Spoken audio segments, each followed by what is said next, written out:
dripping from your lips. How did you end up like this anyway?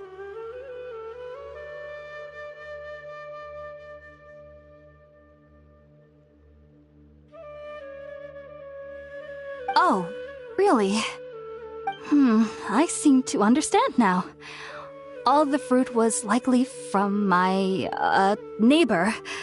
Must have come by and saw me like this. Your neighbor? You mean there's someone else living nearby? Oh? So you're able to see them too?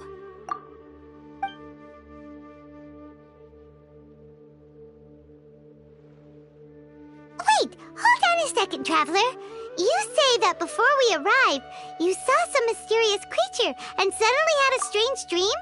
Isn't that a little too crazy to believe? No, I actually do believe what the traveler is saying.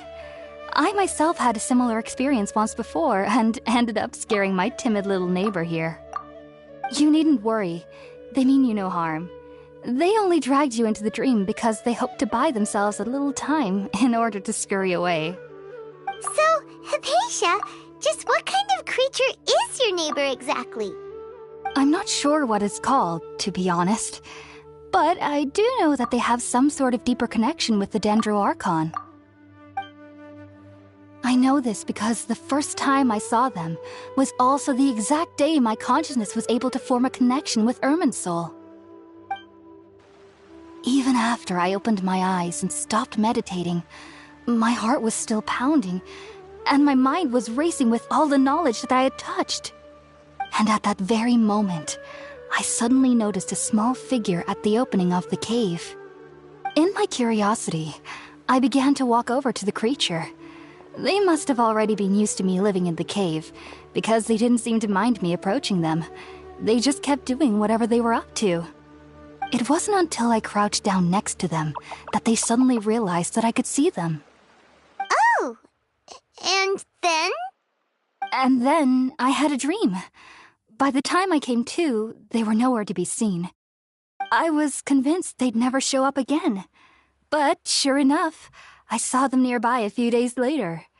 And they weren't alone. I feel like they aren't as afraid of me as the first time I approached them. But I never would have expected them to save me. Yes, no doubt about that. By the way, Tighnari mentioned in his letter that you had questions for me regarding Irminsul.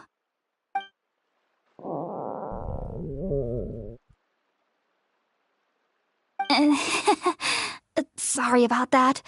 Sounds like just drinking juice still isn't quite enough for my stomach. Well, if somebody hadn't dropped the food earlier... Anyway, looks like we'll need to prepare something ourselves. Besides, Paimon's getting hungry too. Let's eat first and talk about Irminsul later.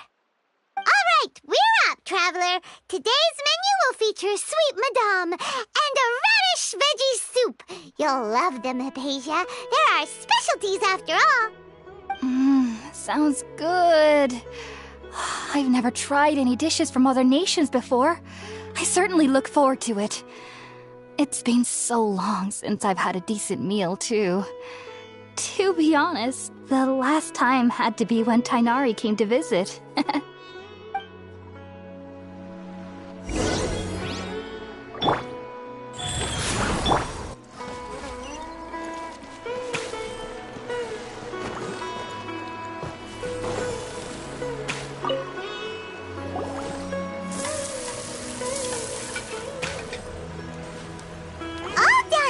Let's use the empty box that Tighnari gave us since we already washed it. Oh, it smells amazing. And the box is a nice touch, too. Let's go serve this up and start eating with Hypatia.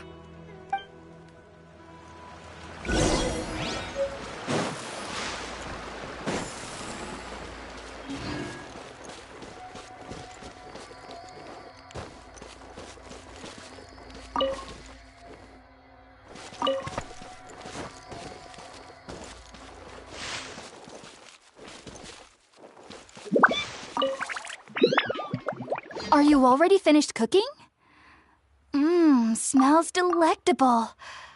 I'm truly thankful whenever I can enjoy a proper meal like this. Cooking really isn't my forte.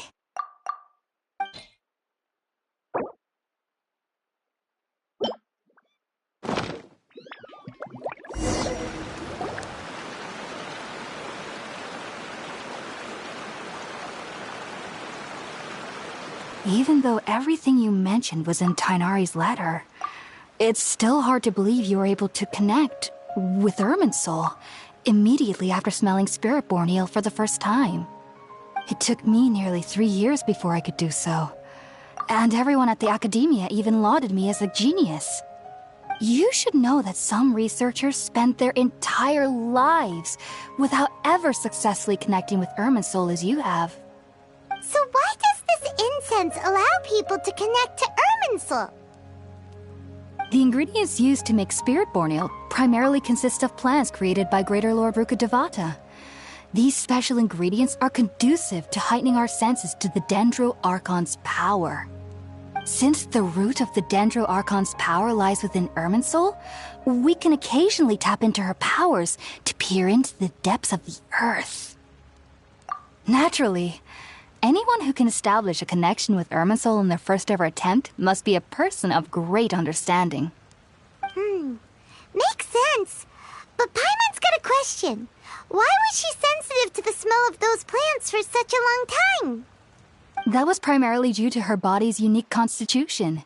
Stimulated by the incense, she could perceive the Dendro Archon's power and experience the sensory overload, hence the adverse reactions. Taking in any scent similar to the ingredients of Spiritborn Ale would cause adverse effects. Not to worry, though. It appears you've already fully recovered. Technically, your body should still be sensitive to the powers of the Dendro Archon. But unless you're using intentional meditation techniques, the scent of Spiritborn Ale should no longer trigger such reactions. Whew. Well, that's a relief. I must admit, I am quite envious of your abilities. Even if it meant suffering from pounding headaches for the rest of my life, I'd consider it worthwhile so long as I could connect with Irminsul at will. Whoa, you're really serious about this whole thing, aren't you?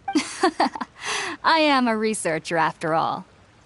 As a member of the Ritawe Archon at the Academia, my main area of research is the stars and their connection to the fate of living beings.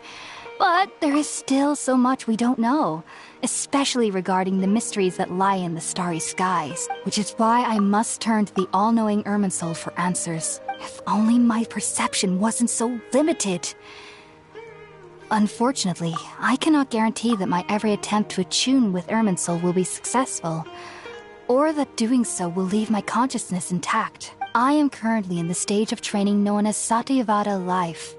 Many researchers in Sumeru have lost their minds while seeking to attune with Irminsul during this stage. Sages have said that Irminsul contains divine knowledge, and touching such knowledge without the proper preparations and abilities will only lead to one's mind caving in on itself. That's why we meditate alone. We need to ensure that our minds will be calm while minimizing the possibility of involving anyone else. Whoa. So knowledge from Irminsul can be super dangerous. Don't you ever feel afraid of the risk, Hypatia? Of course I do. Especially during nights that are pitch black with no moonlight, and dead silent without even the sound of insects. However, I've been feeling better as of late. I don't get as scared anymore knowing that I have a little neighbor living nearby. I believe that being able to see them is a sort of blessing from the Dendro Archon. But what's strangest of all is that they're clearly an envoy of the God of Wisdom herself, and they have the curious power to make people dream. What's so strange about that? It doesn't sound so out of place for a divine being, does it? Well, it's strange because nearly nobody in Sumeru can ever dream. Huh. Is that true? Yes, well, to an extent. Only children can dream in Sumeru. Adults, however, never do. The sages say that wisdom implies rationality, but that which occurs in dreams is often neither rational nor logical.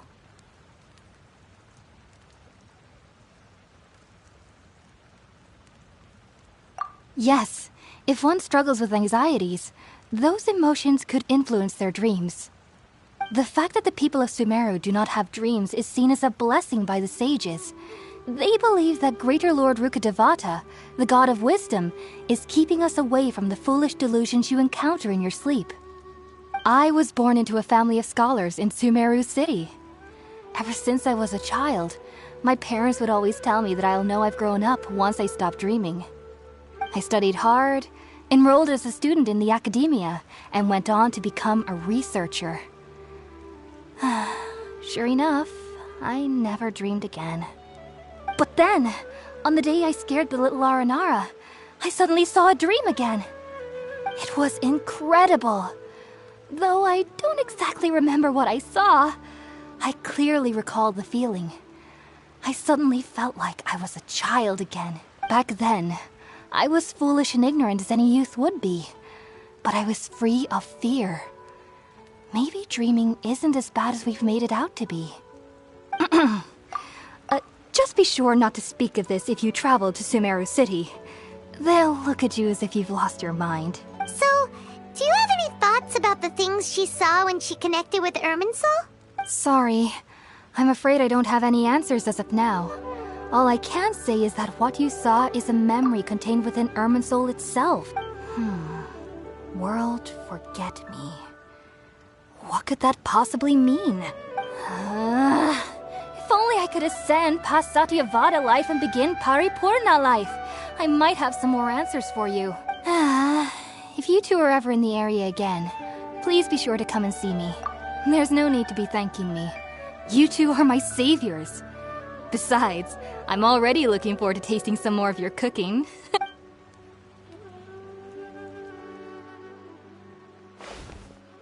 Now that we know Hypatia is alright and had the chance to ask her some questions, Paimon thinks it's about time to head back to Gandharvaville.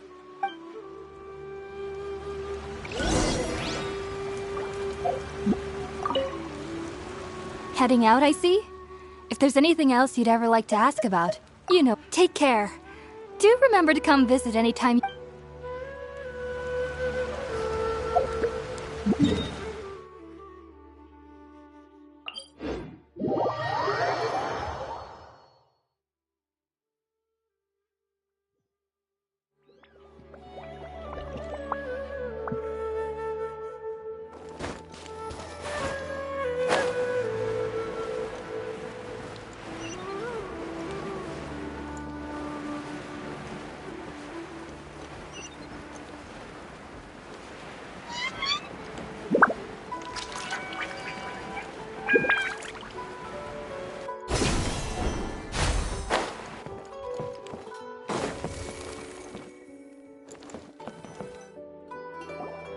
Think about it, Tainari. Refusing to join is tantamount to burying your head in the sand. I understand that you're a forest watcher and that it's your duty to combat the effects of withering zones. But isn't it evident that such work is not a lasting solution to the problem? As Sage Kage clearly stated, your presence and guidance in Sumeru City is pivotal in finding a cure for Irminsul. How could you possibly refuse? Keep your emotions in check, Gulam. Let's at least listen to Tainari's reason for declining. We're here to invite him to the Academia, not to cause a scene. Sage Kage, I am truly honored that you came here in person, but I'm afraid I must still decline your invitation. I am merely a forest watcher. How could the great minds of the Haravatat have any need of someone like me? Well, it turns out that your refusal letter had some implications on your master's reputation. He is a renowned sage of the Immorta, after all. So now I've come here in his stead. I see. Well, I figured that given his temper, he would come here and berate me personally. Tainari, your master is an integral part of this effort. And now he requires your assistance. And what exactly does my master need of me, Sage Kage? You'll know, once you've arrived in Sumeru City, that is. And, how long will I be required to stay? There's no definite... Do you mean to tell me that, despite coming all the way here to Gandharvaville, you still can't answer the questions I laid out in the letter to my master? If that's the case, then I'm afraid I cannot give you a definite answer either. Tainari, but you... So be it. Come, Gulam, we're leaving.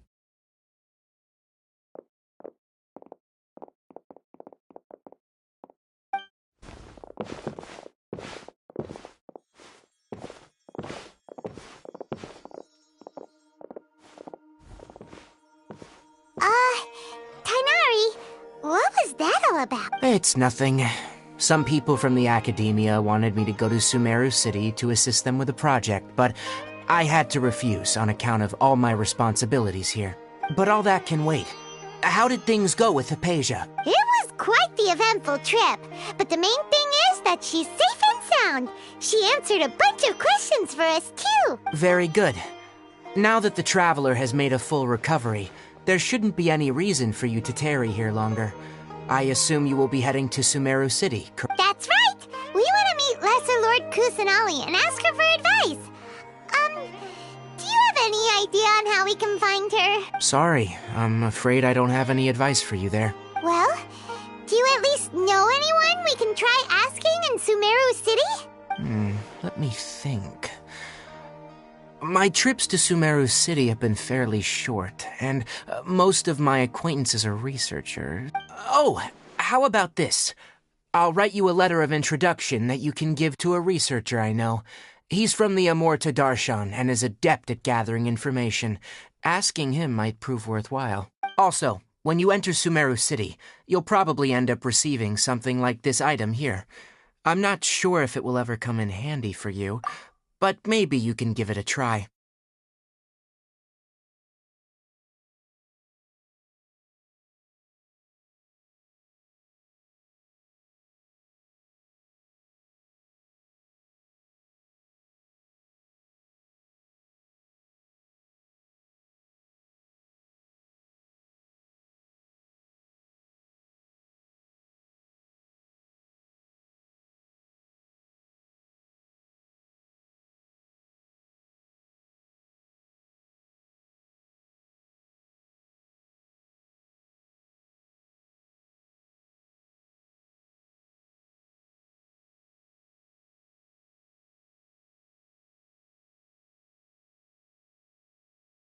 Oh?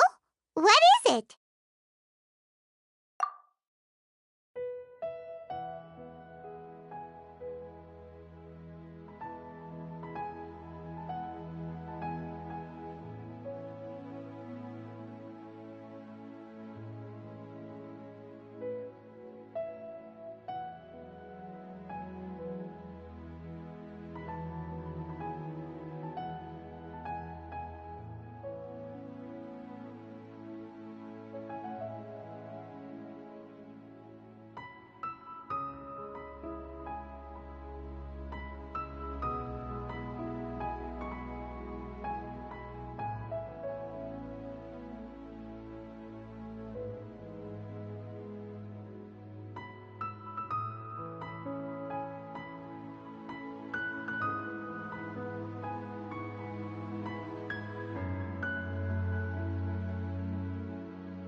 It's called an Akasha Terminal. It's a tool produced by the Academia that utilizes the legacy of Greater Lord Rukkhadevata. Some say that this item is the very basis of Sumeru's reputation as the City of Wisdom. Needless to say, this device and its usage fall under the Academia's expertise, so I'll leave it to them to show you how to use it. Great! Next up, Sumeru City! That's right! Tainari, we have something important to say to Kale before we leave. Is she doing better now? Yes, she's doing much better. After being confined to her bed all this time, I thought a little walk would do her some good. Last I saw her, she was taking the path towards the North Crossing. She knew you two would be leaving soon, so she must have wanted to see you off. Thanks, Tainari. All right, let's go! Farewell, and good luck to you both.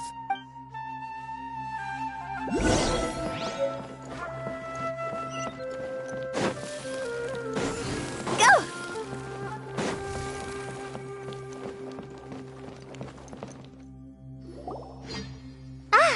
I've been waiting for you two.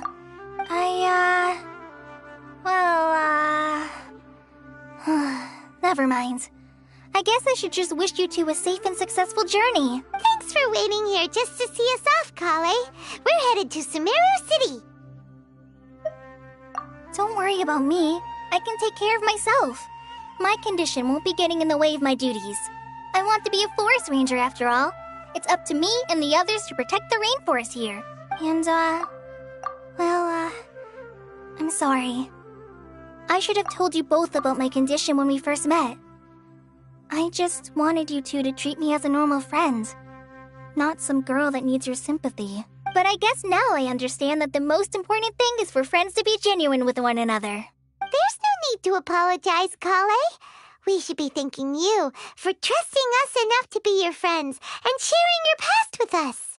We're probably still gonna worry about your condition, but that's because we're friends and we care about you. Thank you. That means a lot. Before you leave, I have something for you. Oh? What is it? It's my recipe for pita pockets. I told you that I'd give you a copy, remember? Yay! Thanks, Kale. Now we can eat those scrumptious little pitas whenever and wherever we like. I hope that whenever you eat them, you'll both remember your time here in Gandharvaville. Well then, I, trainee Forest Ranger Kale, bid you both farewell. Please visit Gandharvaville again. The Rangers will always be ready to assist you here.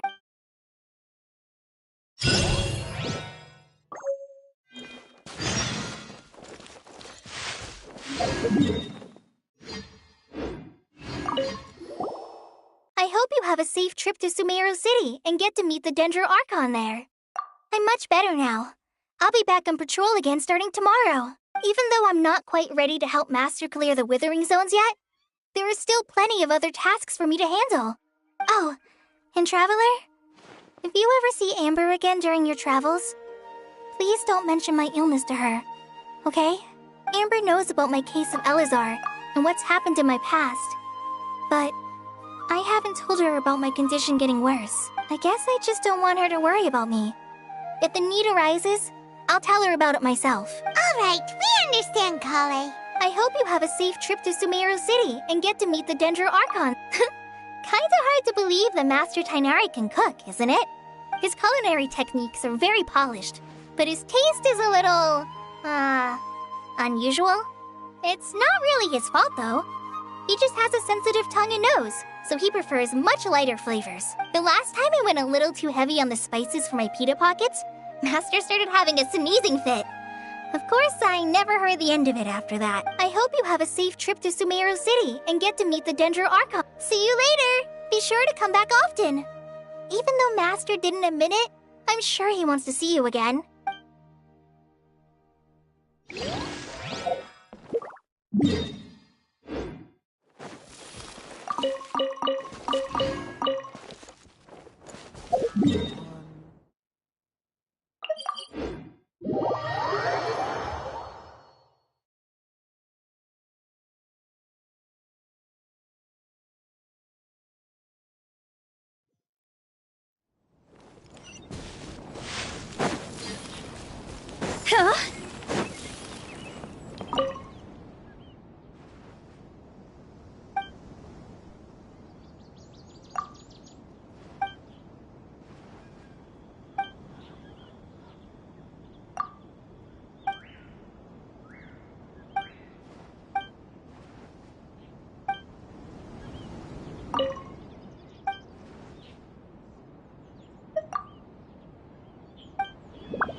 I pray all of you should only take orders from my employer.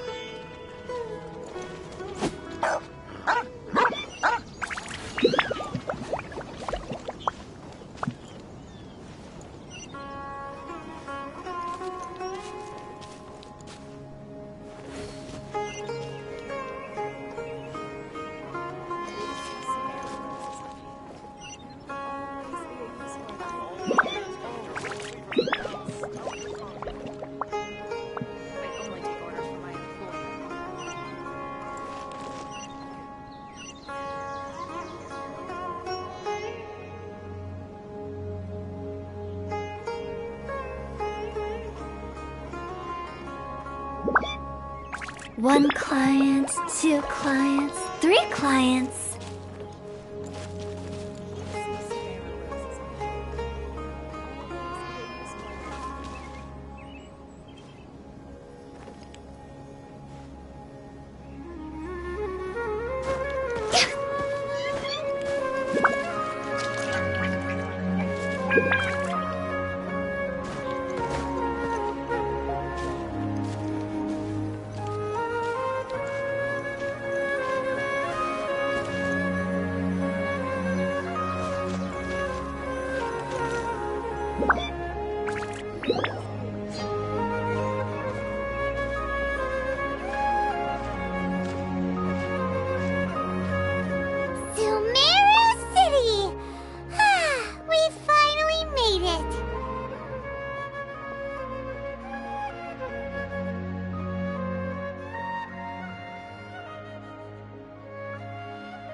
Did you see that?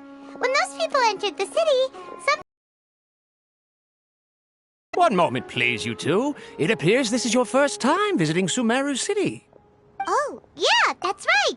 But how did you know that? Because there's currently no information on either of you in the Akasha. But no need to worry, that won't prevent you from entering the city. In fact, the Academia conveniently provides each traveler to Sumeru City with a device. Perhaps you two have heard of the Akasha before. It's our beloved Greater Lord Rukkhadevata's lasting legacy, a treasure trove of collected knowledge. After centuries of tireless research on the Akasha, the Academia created one of its most ingenious inventions, the Akasha Terminal. As long as you are within Sumeru's borders, you may use an Akasha terminal to connect directly to the Akasha and access any knowledge you need. I should mention that due to technical limitations, the operation of Akasha terminals will be much smoother and more effective in large cities such as Sumeru City and Port Ormos. Oh, so this is the thing that Tainari was telling us about. It sounds pretty amazing. You two are quite fortunate. Until recently, it was standard practice to only issue Akasha terminals to outlanders who spent an extended amount of time in Sumeru. However, this policy was recently changed, and now all travelers are issued one. Here are your Akasha terminals. Please. It kinda looks like a leaf. To activate it, simply hold it in your hand and say the following phrase to yourself. May the mighty God bless us with their voice of wisdom. Oh, since this little doodad lets you access knowledge, maybe we can use it to find a way to meet... May the mighty God...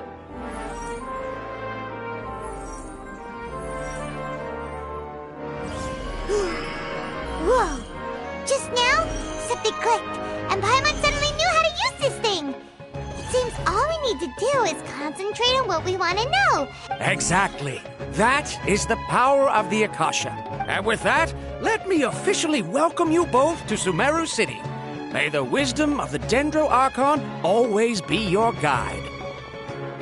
Okay, now that we're in, we can check the Akasha about Lesser Lord Kusanali. Let Paimon try. 500 years ago, the sages found a newly born deity from within some scorched ruins. The deity now resides in the sanctuary of Suristana. Okay, next, let's concentrate on asking how to meet her. Huh?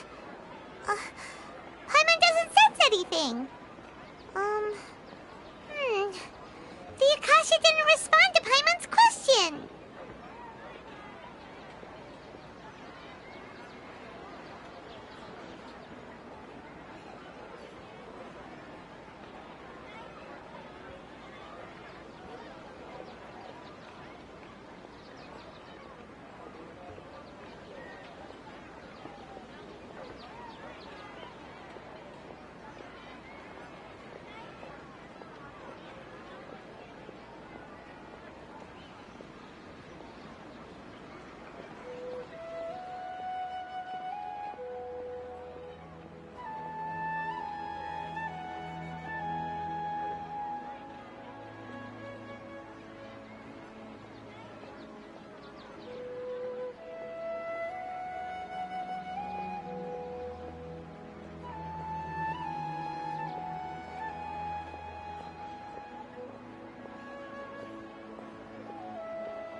Oh, come on!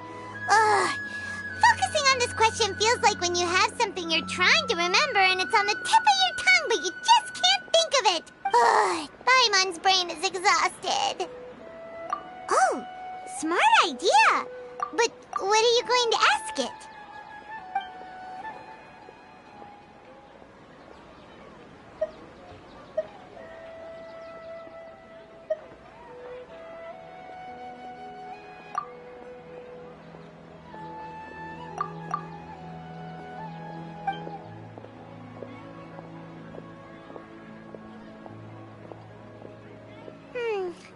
You too? Well, glad it's not just Paimon.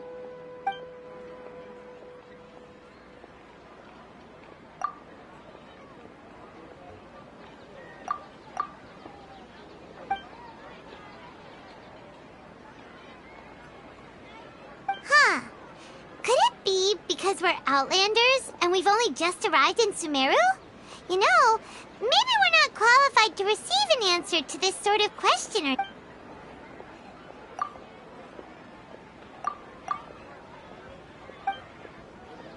Uh-oh. Paimon's getting all teary-eyed all of a sudden. It feels like the people of Sumeru really missed their Archon. Well, seems no matter which way we try, we can't find anything that'll lead us to Lesser Lord Kusanali. He's from Sumeru and even has a position in the Academia. Maybe he'll be able to access more info from the Akasha.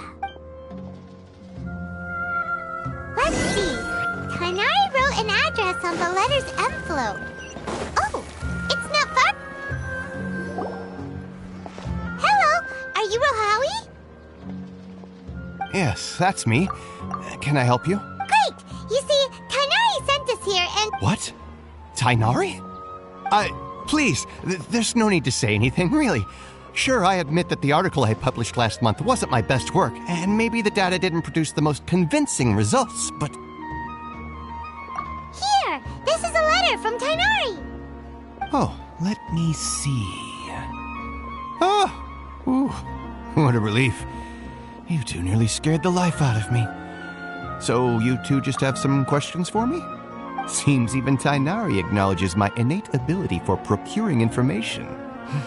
So, what is it you two would like to know? We want to meet with Lesser Lord Kusanali. Do you know a way we can do that? You mean you want to meet the Dendro Archon herself? This isn't exactly my area of expertise, but let me see what I can find in the Akasha.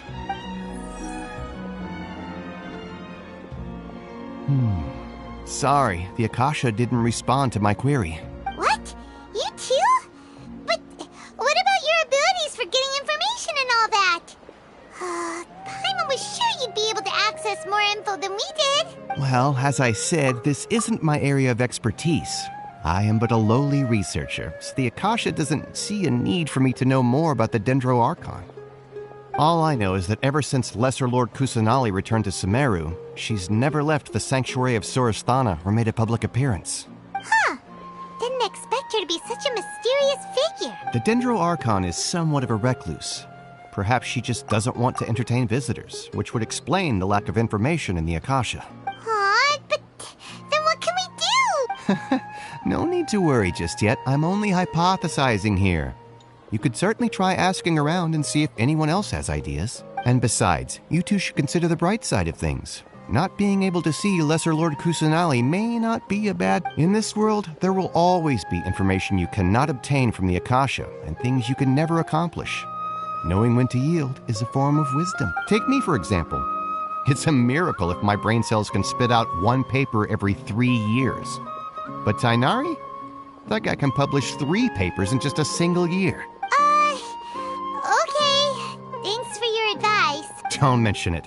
If you two ever want information about things like who's been promoted within the academia or relations between the 6 great sages, come find me. Hey, come on. This is a survival skill at the academia. Oh, Paimon's expectations were pretty low, but this is so low, it's like digging... So what do we do now? Even if we want to talk to someone, we don't know anybody here. Huh? Like who? Oh, you're right! Catherine! The Adventurers Guild has its own intel network. Let's hurry and find her.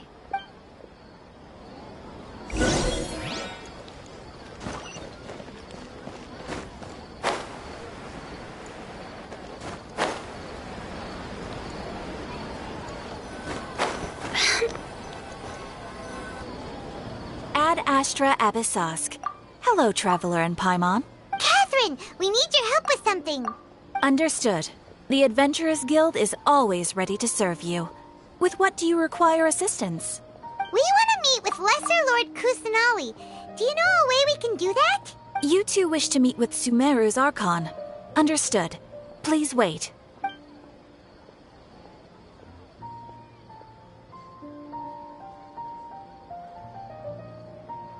I apologize, but I am unable to call up any relevant information in the Akasha. I'm also unable to locate any pertinent information in my personal memory.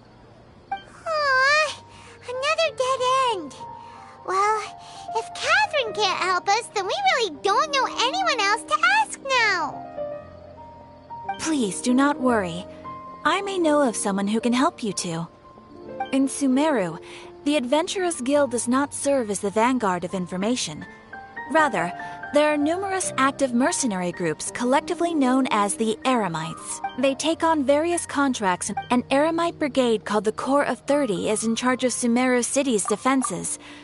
Not only are they the oldest brigade, but they are responsible for managing and coordinating the affairs of all other mercenary brigades. Corps of 30? What a weird name. Supposedly, they are named as such because their ranks numbered 30 at their inception. Asfand, an advisor with the Corps of 30, maintains good relations with the Adventurers Guild. Though he's already retired, he and his words carry great weight within mercenary circles. If you'd like to get in contact with him, you can find him at the Corps of 30's headquarters. You're welcome. I wish you two the best of luck.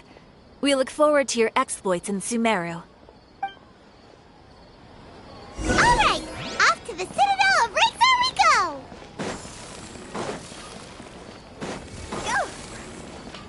Phew.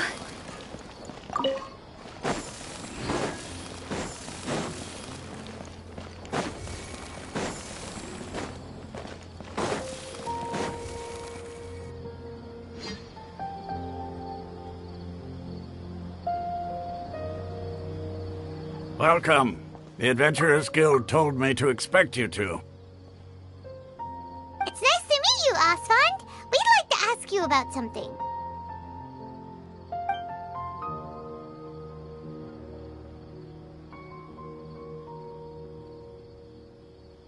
I see. So, Catherine's the one who sent you this way. Ha! It's true that the Eremites' network is vast, but even I can't help you meet the Dendro Archon. Wait, seriously? That's it? Afraid so. The Eremites aren't terribly religious, so we don't know much about divinities. As far as the Akasha goes, we can access even less than you. We originally came from the desert. The gods there died off long ago. Since those days, we've used our own two hands to carve out a living. It isn't just us, though. If you ask me, I think most in Sumeru aren't interested in Lesser Lord Kusanali. Oh? Why's that? Just take the Academia, for example. They're the ones who truly rule Sumeru. Although they believe in gods, most of them only care for the late Greater Lord Rugadavara. In their eyes, she was the one who founded Sumeru and gifted us with the Akasha. Lesser Lord Kusanali just happened to inherit her legacy. Because of the Academia's influence, most citizens are more familiar with Greater Lord Rugadavara and hold her in greater esteem. Not to mention that Lesser Lord Kusanali never makes an appearance, and the Academia never announces anything about her. As far as the people of Sumeru are concerned, she's just a god that exists. And that's all. Really? Aw. After hearing all of that, Paimon sort of feels bad for Lesser Lord Kusanali. Ha! But who knows? We're all just guessing when it comes down to it. Besides, I'm sure the God of Wisdom doesn't worry about her reputation among people like us. All right. Well, thanks for the info, Osfond. No problem. Always happy to help out the Adventurers Guild.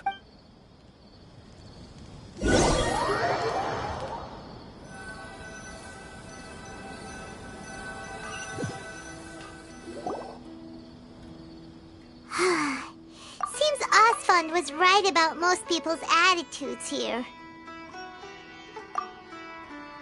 Not only are they not interested in the Dendro Archon, they even say stuff like, if the Akasha doesn't think I should know, then I don't need to know about it.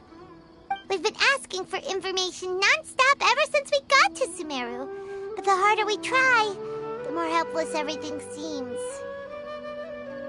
Isn't there at least one person in this entire city who cares about Lesser Lord Kusanali? Oh, you two are interested in Lesser Lord Kusanali? Huh? Who are you? From the sound of it, you two are Outlanders who recently arrived here. You've been asking around for information on Lesser Lord Kusanali, right? Oh, I'm sorry.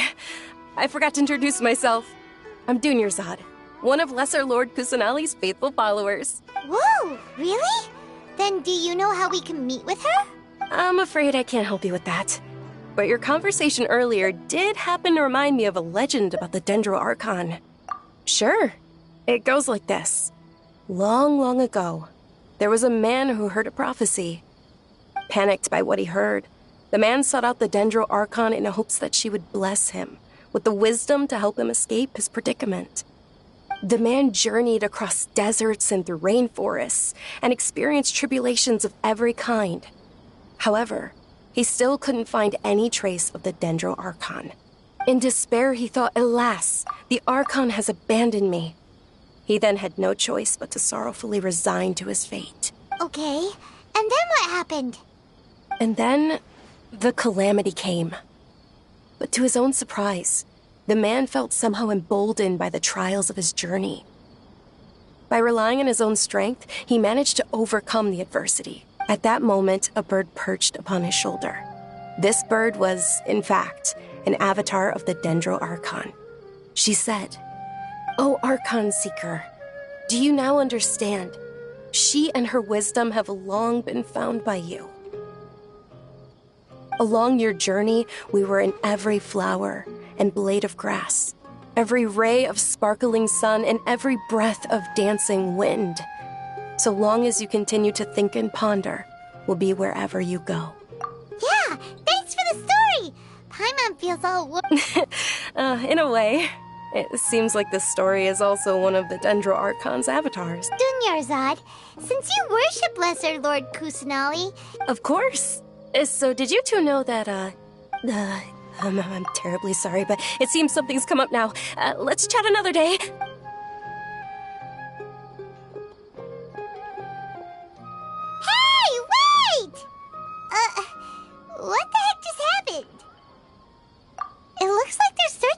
someone.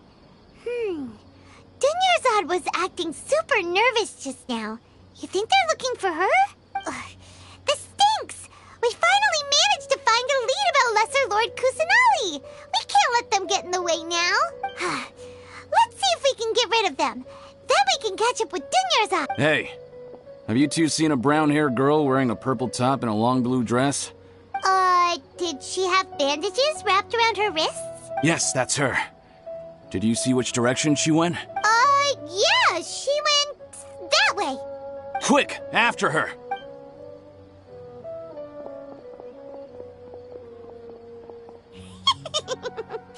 That should keep him busy for a while.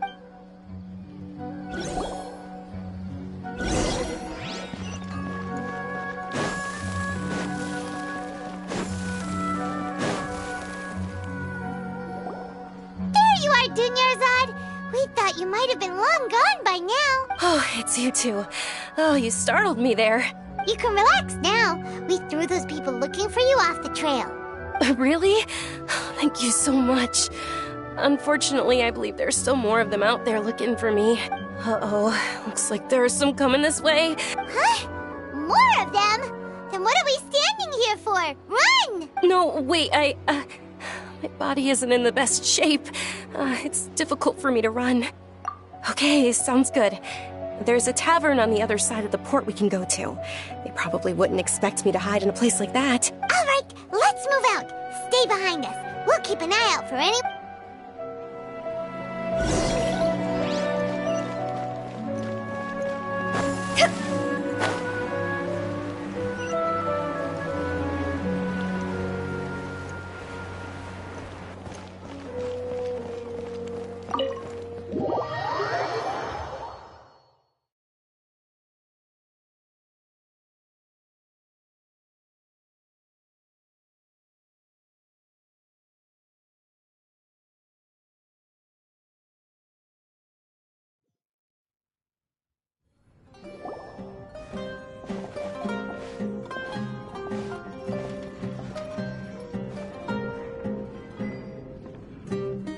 We made it. Oh, they shouldn't be able to find us now. Wait! Stand down, Dia!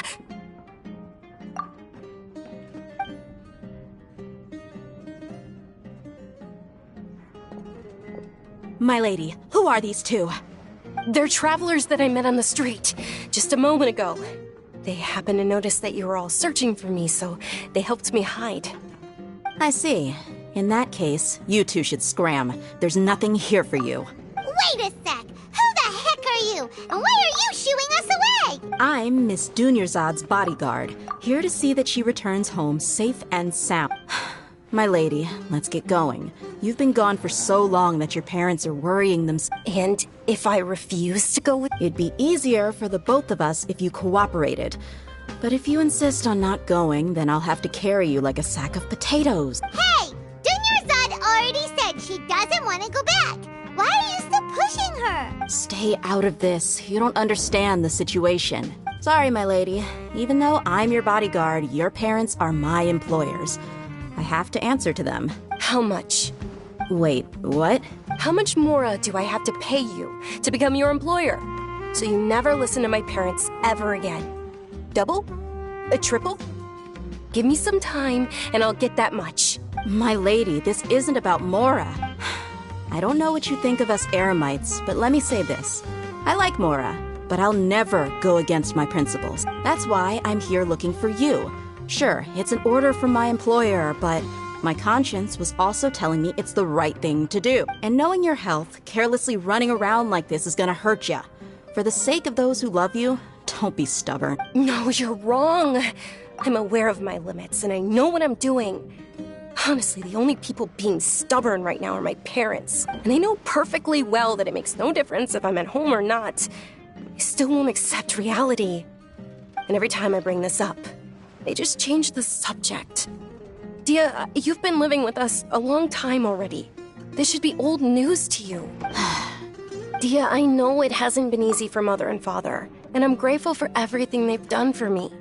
But there's someone else in this world I'm also grateful to, because she saved me. The love I have for her is the same I have for my parents. This is my life and my last chance. So I want to do something meaningful. My lady, are you sure what you're doing now is meaningful? Yes, I'm sure. At least, it is to me. Fine, I won't ask you to return home anymore. But let me make something very clear. I'm only doing this because I respect your determination, not because I agree with you. Thank you, Dia. Sorry for being so rude just now. My nerves were acting up. And I even brought up your payment in such an offensive way. Don't worry about it, my lady. I did say that I like Mora. Besides, that's our next topic of conversation. Today's little excursion caused such a ruckus that every single bodyguard at the estate was deployed. It wouldn't be easy to hide things from your old man. Since this definitely won't be your last escapade, here's a little tip. You should at least make it look like your room and things are still in order when you leave. Also, you'll need someone to cover you for when you're out and about. So, I'll let you hire me, my lady. This way, everyone wins. As for the pay, let's say half of what your father pays me. We can settle the bill when we return to the estate. Okay, deal. Yay! Looks like they've reached an understanding. I'm fine, really. I just feel a little tired now that things have calmed down. My lady, stop trying to look tough. We're already in a tavern, so let's rest up and grab some— I'm sorry for worrying you two. If you don't mind, I'd like for you to join. Sure! After you rest up, we want to hear more about lesser...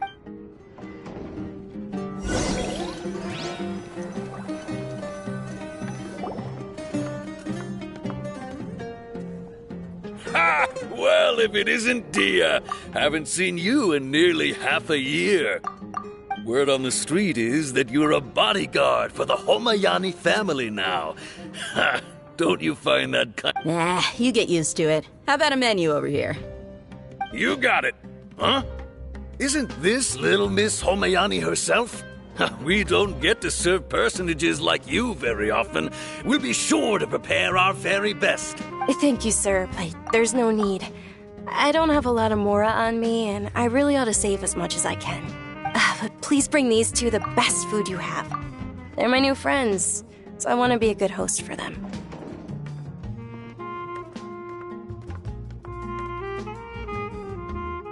Yeah, we're already super grateful for everything you told us about Lesser Lord Kusanali. How about our charcoal-baked Agelenach cakes? They're our signature snack, and they run cheap. Look, other customers over there are eating some now. They look kind of burnt and dry. Paimon will pass.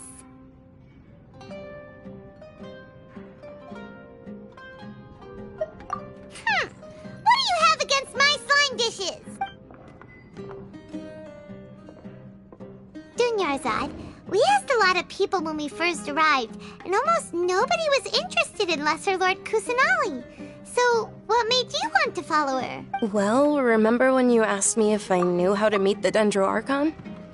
Even though I don't know how, I think I've actually seen her before. Huh? Really? Yes, it was when I was a child. At the time, my illness had kept me bedridden for the better part of a year. I was stuck inside and couldn't make any friends, and my parents did their best to find treatments for me. My younger self no longer had any hopes or dreams.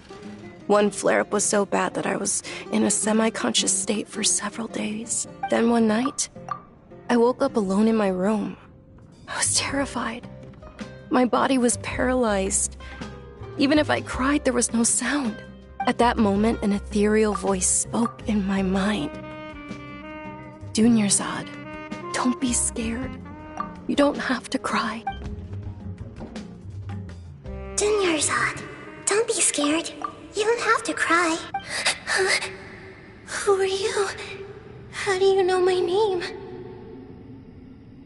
How do I explain this? You might not be able to understand, but actually, I know everything about you. Really? Of course. I know that you're scared of thunder, that you hate taking medicine every morning, and that you love counting the petals on your mom's skirt. Wow, you really do know everything. Dinnerzad, is there anything you want? Want? Not really. I can't go anywhere or do anything. Huh? But aren't you a child? All children have wishes. Tell me what you want, and maybe I can make it happen. But, can you make my illness go away? Oh. I'm sorry. But I'm not powerful enough to do that right now. Then, can you be my friend? After that, the voice said, "Okay, I'll be your friend." Although my body was suffering during those days, that voice encouraged me and told me many wondrous things. Beyond my window was the flourishing Sumeru city. Beyond the city was a lush rainforest.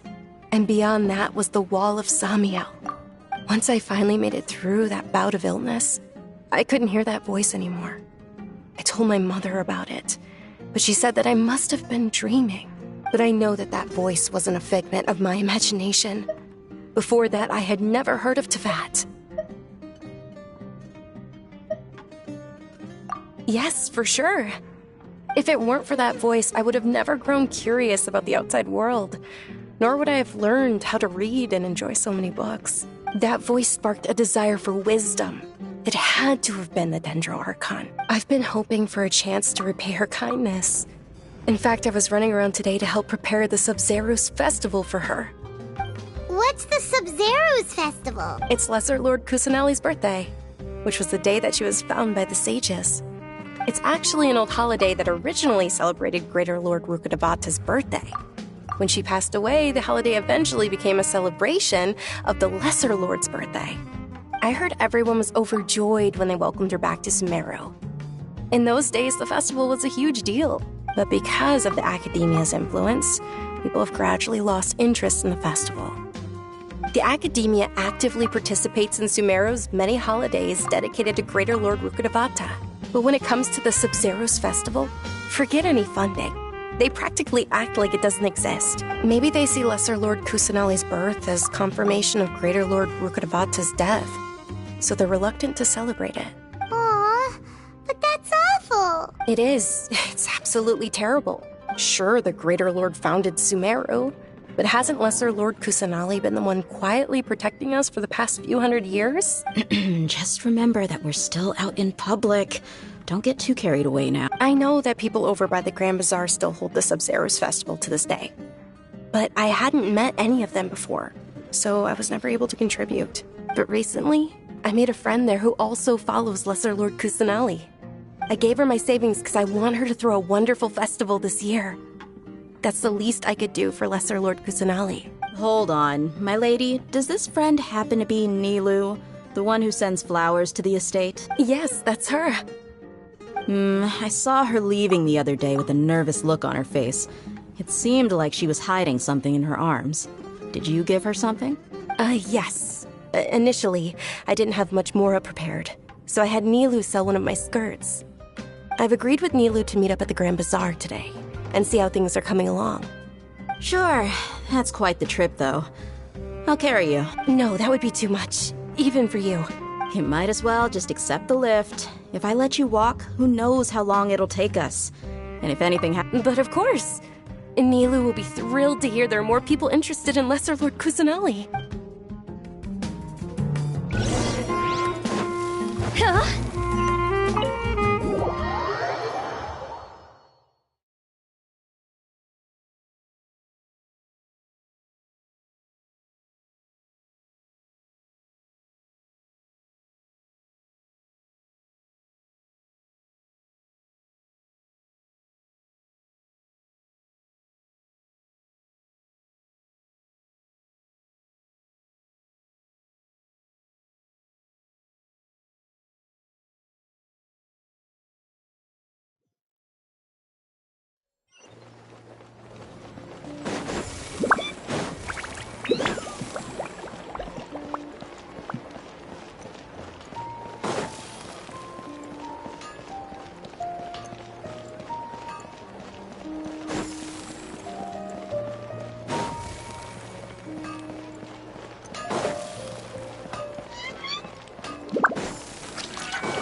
Sorry I'm late, Nilou.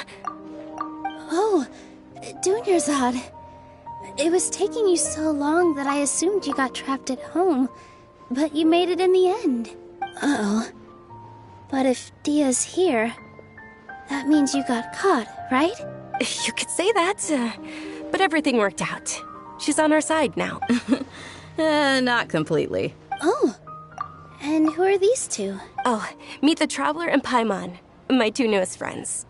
They're visitors who just arrived at Sumeru City and are looking for information on Lesser Lord Kusanali. So you're followers from another land?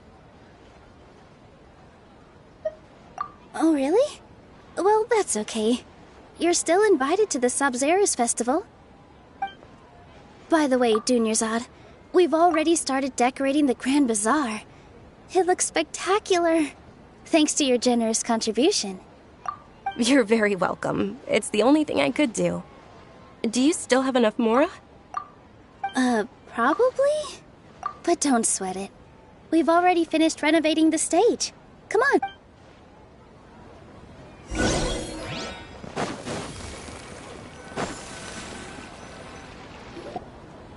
Wow! This place is amazing! Not bad. Last time I was here, the stairs were full of holes. The stairs were nothing. A little while ago, we discovered that the tree above the stage had a huge chunk of bark ready to fall off. Mr. Zubair was worried sick. We reported it to the academia many times, but they never sent anyone to deal with it. We did... Oh, probably because it was the theater asking. The academia looks down on performers like us. They probably think it would be best if the theater closed down completely. We can't let that happen, though. Not only would everyone involved in the theater go hungry, but then we wouldn't be able to hold the Sabzeruz Festival anymore. Thank the Dendro Archon for Dunyarzad. With the Mora she gave us, we hired someone to patch up the tree, and we also gave the stage a much-needed makeover. The stage is going to be even prettier when it's festival time. I can't wait for you to see it. And I can't wait to see you on the stage. You've been practicing so long already. It's almost time for your dream to become reality. It's our dream. I'll do my best for the two of us. Nilou, what are you gonna be doing at the festival? She'll be dancing the dance of Sabzeruz, the most important performance at the Sabzeruz Festival. Dunyarzad, have you told him the origin of this holiday? I only told them about the Greater Lord and Lesser Lord so far. Okay. Then I'll tell you two about how this holiday came to be. According to legend, the Sabzeruz Festival was originally the Goddess of Flowers' birthday celebration for the Greater Lord. A long, long time ago, on one of Greater Lord Rukkhadevata's birthdays, her friends threw her a celebratory banquet. Some of the gods got drunk. One started playing music, and the Greater Lord started singing, so the Goddess of Flowers began to dance. As she danced upon the grass, countless beautiful parisaras began to bloom. Those brilliant purple flowers became her dazzling stage. All the gods clamored, "Oh, if only time could stop at this very moment." Of course they did. When people mention the gods, they always think of the Archon War. But Sumeru's gods also had happy times. Although they aren't around anymore, they're preserved in our tradition of dance. This outfit I'm wearing is apparently based on how the Goddess of Flowers looked. Though we're just tiny people compared to the divine, we still have to do our best to make sure that the birthday girl feels loved on her special day. Nilou, you of all people will definitely be able to convey our well wishes to the Dendro Archon. I also noticed that you went the extra mile and scattered parisaras around the stage. They symbolize the Goddess of Flowers, after all. It's just a shame that all the real parisaras went extinct after her death. Yeah. The Greater Lord brought forth parisaras in memory of the Goddess of Flowers. Thinking about the Goddess of Flowers dance makes me wish I could have seen it. If my stage were anything like that, I'd be thrilled if... So, Traveler and Paimon, what do you think? Interested in the Sabzeruz Fest? All of Lesser Lord Kusanali's followers will be there for her birthday. It'll be a good opportunity for you to learn more about her. Ooh, Paimon thinks that's a great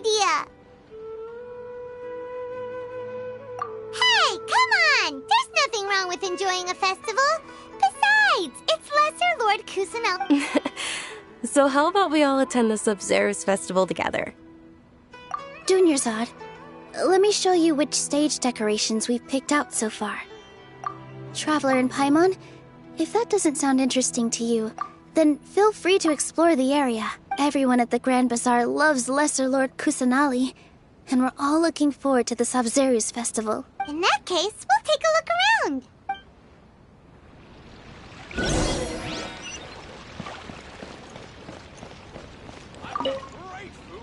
Ah, dancing at the Sub-Zerus festival.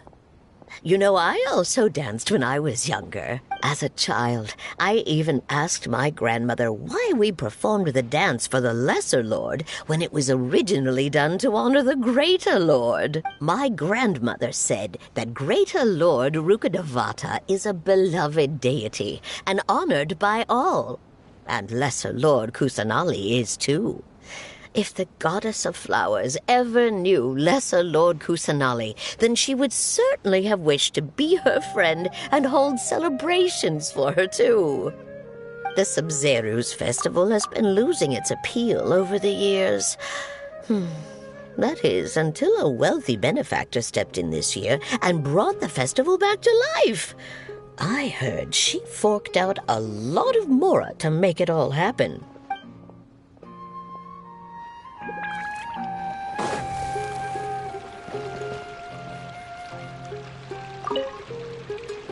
Whoa! What's with your yellow hair? And why do your clothes look so funny? Are you an Outlander? Did you know that the Sub-Zerus festival is about to happen? There'll be loads of fun things to do at the festival. But the best part is when Ferris, the Knight of Flowers, passes out candy to everyone.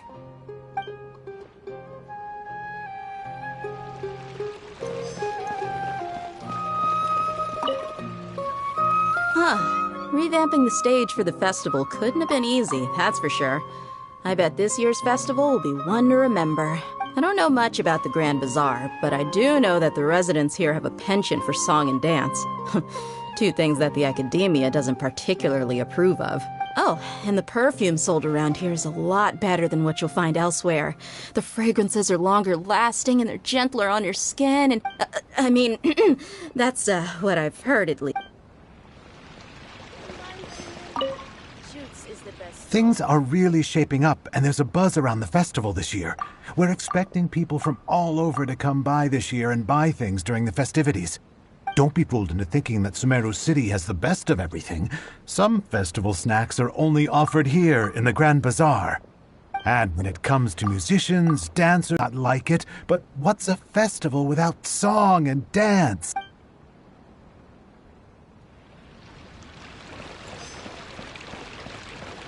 Go!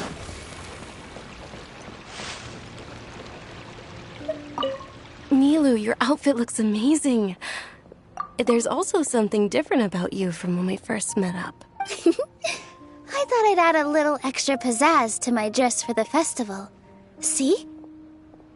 Wow, did you sew all that yourself? Uh-huh. Sewing is a fundamental skill for everyone in the theater company because we make all our own costumes. Did you know that Mr. Zubair not only can make costumes, but props too? I've noticed that you can't keep your eyes off this crown. Would you like to try it on? May I?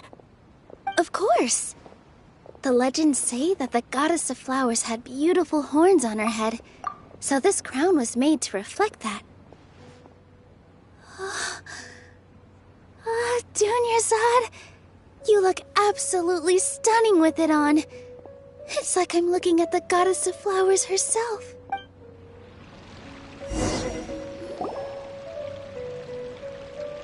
Hey! Is that who Paimon thinks it is? It looks like... Catherine!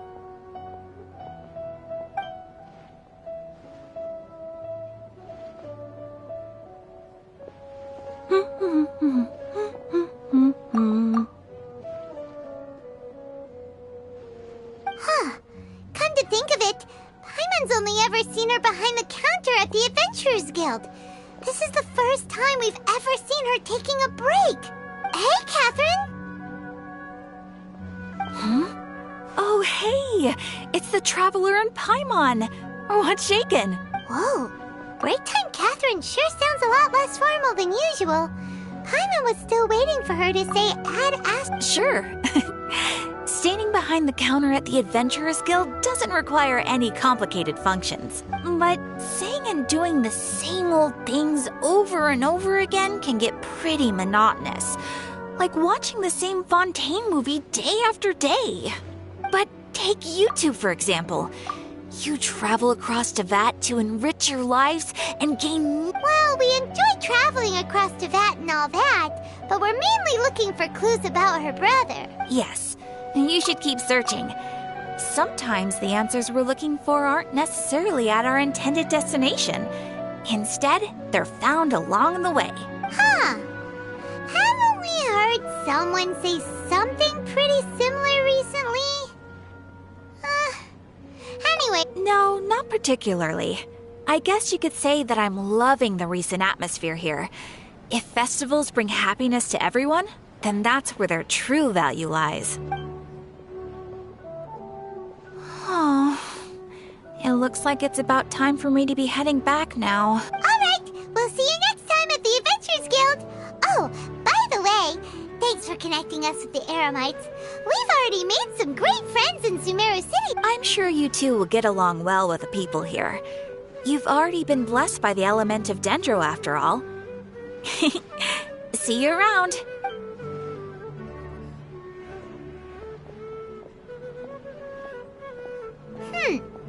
There's something really different about Catherine today. Hey, Traveler. Paimon. Oh, hey, Dia. What's going on? I've got something to tell ya.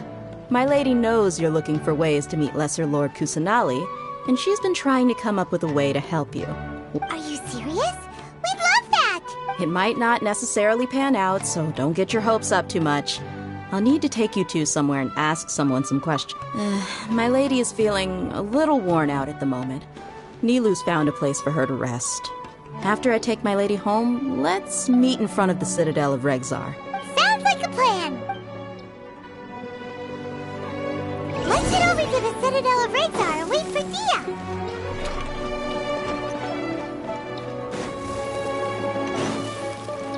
Phew!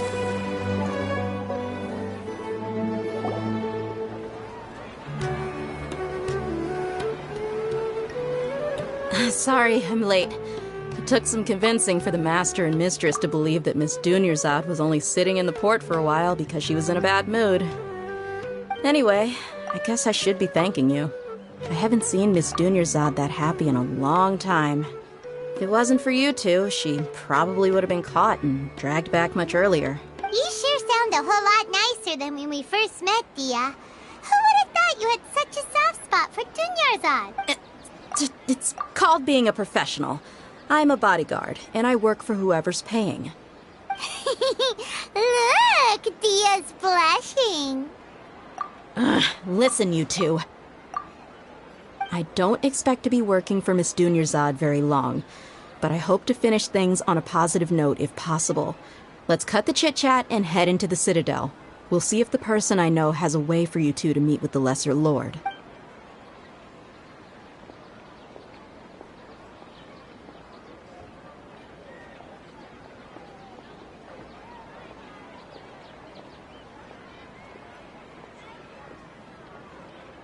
Oh, hey, Chief. Ha, Dia! What are you doing here? And well, didn't expect to see you three together. I take it you all know each other already? Mm-hmm. We met this morning after the Adventurers Guild pointed us to Ozfon for... No kidding. So, where's Ruksha? I thought I'd help these two out by asking about the theft. Anything you can tell him? Ruksha's gone over to the Academia. The Grand Sage recently ordered Sumeru City to begin bolstering its defenses, so people from all over have been called back to the city. Since you've already mentioned the theft, I suppose I might as well tell him what we know. Appreciate it, Chief. Theft? Sorry. Just recently, the Academia lost something, and there's a chance the item is connected with the Dendro Archon. This case might just somehow help you in meeting her. I suppose that's one way to look at it. But if you ask me, the case is more about the Academia than anything else. Let me fill you in. The Academia recently sent a convoy to pick up an important package from Aru village. Word got out, and the convoy was robbed on its way back. The Grand Sage took the whole matter very seriously. Not only did he dispatch the Matra, but also enlisted our help in the search for leads. All we know so far is that whatever was stolen is currently in Port Ormos. You two have heard of Port Ormos, haven't you? It's the largest commercial port in all of Sumeru. You can travel there by leaving Sumeru City and heading south along the river. The Academia's grip isn't long enough to reach all the way to Port Ormos, so the city's a little more laid back. Apparently what was lost has a great deal to do with the... If you're interested, maybe you could head to Port Ormos and ask around yourselves. Are you serious, Chief? All the Academia students are in Sumeru City, you know. Why should they pretend to be students in Port Ormos? If you're also interested, just go there and see what happens. Count me out. I've got plenty of work to do here And take it from me, if you two really do decide to visit Port Ormos, you best watch your backs. Let's just say that the Eremites there aren't nearly as friendly as those here in Sumeru City. There are even some extremists who go around shouting slogans like, "Retake Sumeru for King Deshret."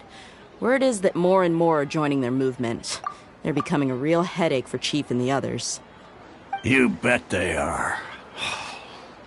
King Deshret's been dead for thousands of years. Now they start spreading rumors of his return. Not everyone's like you, Chief. Even the desert natives who abandoned their homes in the wilderness still wish to have a god of their own. Well, Traveler, that's about all the information we have for you. Thanks, Dia! And you too, Asfan! Since we've gathered all we could for the moment in Sumeru City... Miss Dunyarzad is looking forward to seeing you both at the Sub-Zerus Festival, so be sure to get yourselves back here in time for that. Good. Then we'll see you both at the...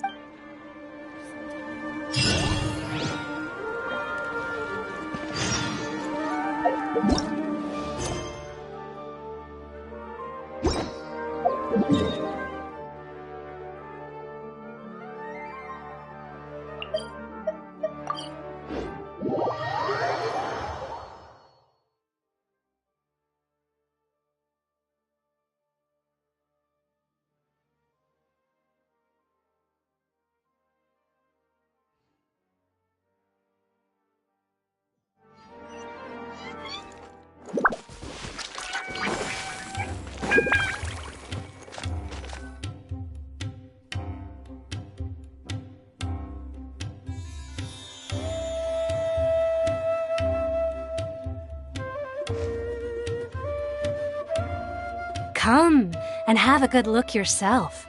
Traditional spices of the highest quality, made with pride and experience. You've got a deal. I can't thank you enough for always looking after my business. Believe me, I'm not making this up. Several Eremite mercenary groups are nearly in open conflict, but does the core of 30 care? Wow! Talk about hurly-burly! This place is busy! Well, guess that's only to be expected for the largest port in Sumeru. Maybe it's because of what Dia told us earlier, but Paimon can't seem to shake the feeling that there's also danger lurking in these crowds. Ooh. Let's get our bearings so we can start looking for leads. We know that whatever the Academia lost is related to the gods. But other than that, we don't have much else to go on. Osfun told us to try posing as Academia students while asking around. Paimon checked the Akasha on the way here, and the Academia doesn't seem to have any research facilities in Port Orm. Paimon doesn't get it. Won't we look even more suspicious going around saying we're Academia students and asking about the stolen item? Well, given all the people that come through here every day, if there's any information to be found, Paimon bets we could find it in the market. Let's ask...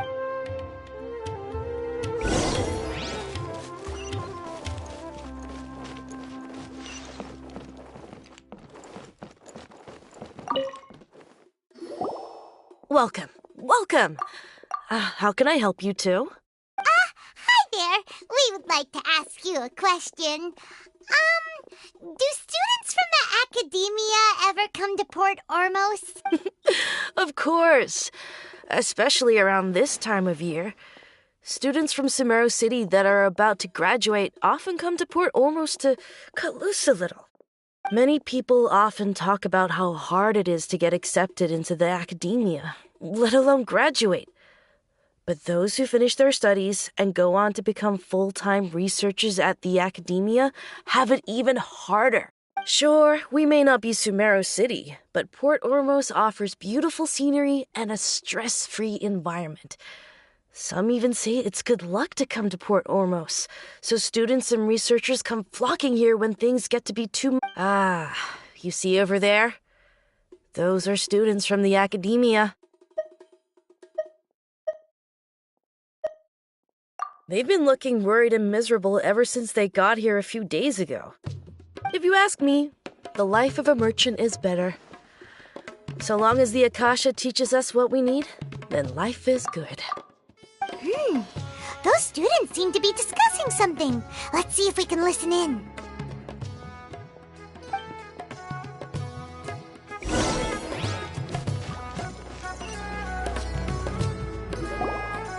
It's no good.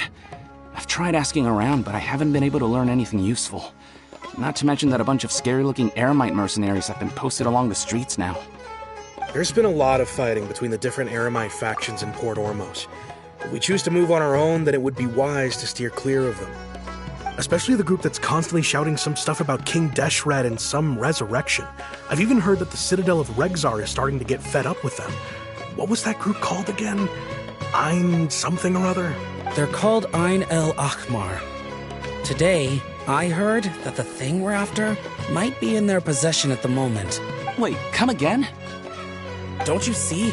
Many of the Eremites in Port Ormos deal with trading this kind of thing. They're usually pretty wary of outsiders, but not so with students of the academia. It's because the kind of goods that students are looking for aren't the kind of goods that Eremites are after. As long as they know you're a student, then deals can be made. I've heard that Ein El Hakmar likes to set up shop at the Jafar Tavern. Supposedly, if you're willing to part with 500,000 Mora, they'll give you info on anything. Wait, did you say 500,000? If information alone costs that much, then how could we ever afford to buy what we're looking for? I guess we might as well give up on trying to graduate this. I wouldn't worry too much. Our field of research is very niche. Who else could possibly be after that kind of shady knowledge? I bet it's practically worthless to anyone aside from us. Well, I guess that makes sense. Then the only thing left for us now is to find a way in. Why don't we all just pool our money together and pay— Whoa! Did you hear that? A niche field. So, what's our plan?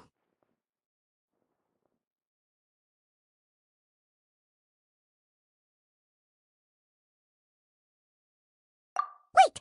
Didn't you hear what they just said? Buying information is going to cost us 500,000 Mora! Have you lost your mind? Oh, all right. Paimon never thought she'd agree to parting with—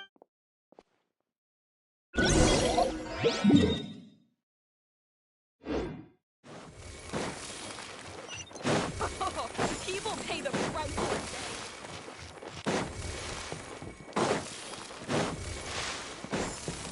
Go!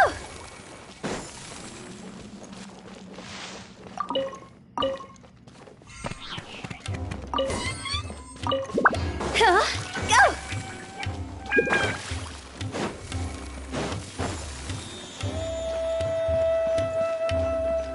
This is the place we heard those students talking about.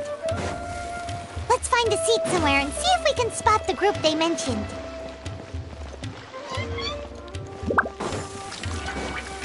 Phew!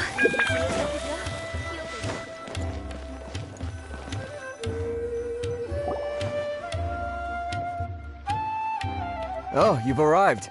Please, take a seat. So, they think that they can go toe-to-toe with the boss? Huh! Once we reclaim the power of King Deshret, they'll be the first that the boss punishes. They're nothing to be afraid of. Our main rival now is the Caracal Battalion. They've also amassed a significant amount of Mora this time, so we mustn't underestimate them. How can the Caracal Battalion compete with the boss when they're nothing but a bunch of money-grubbing opportunists out for a quick Mora? Yeah, with Boss's fervent devotion, he'll be able to use this power to bring our god back this time. Huh.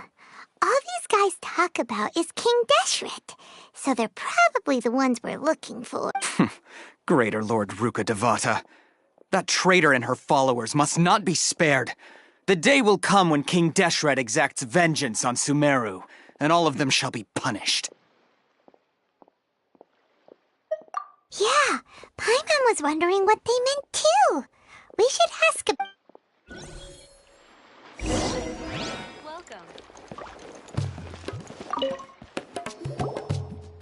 Huh? Who are you? What do you want?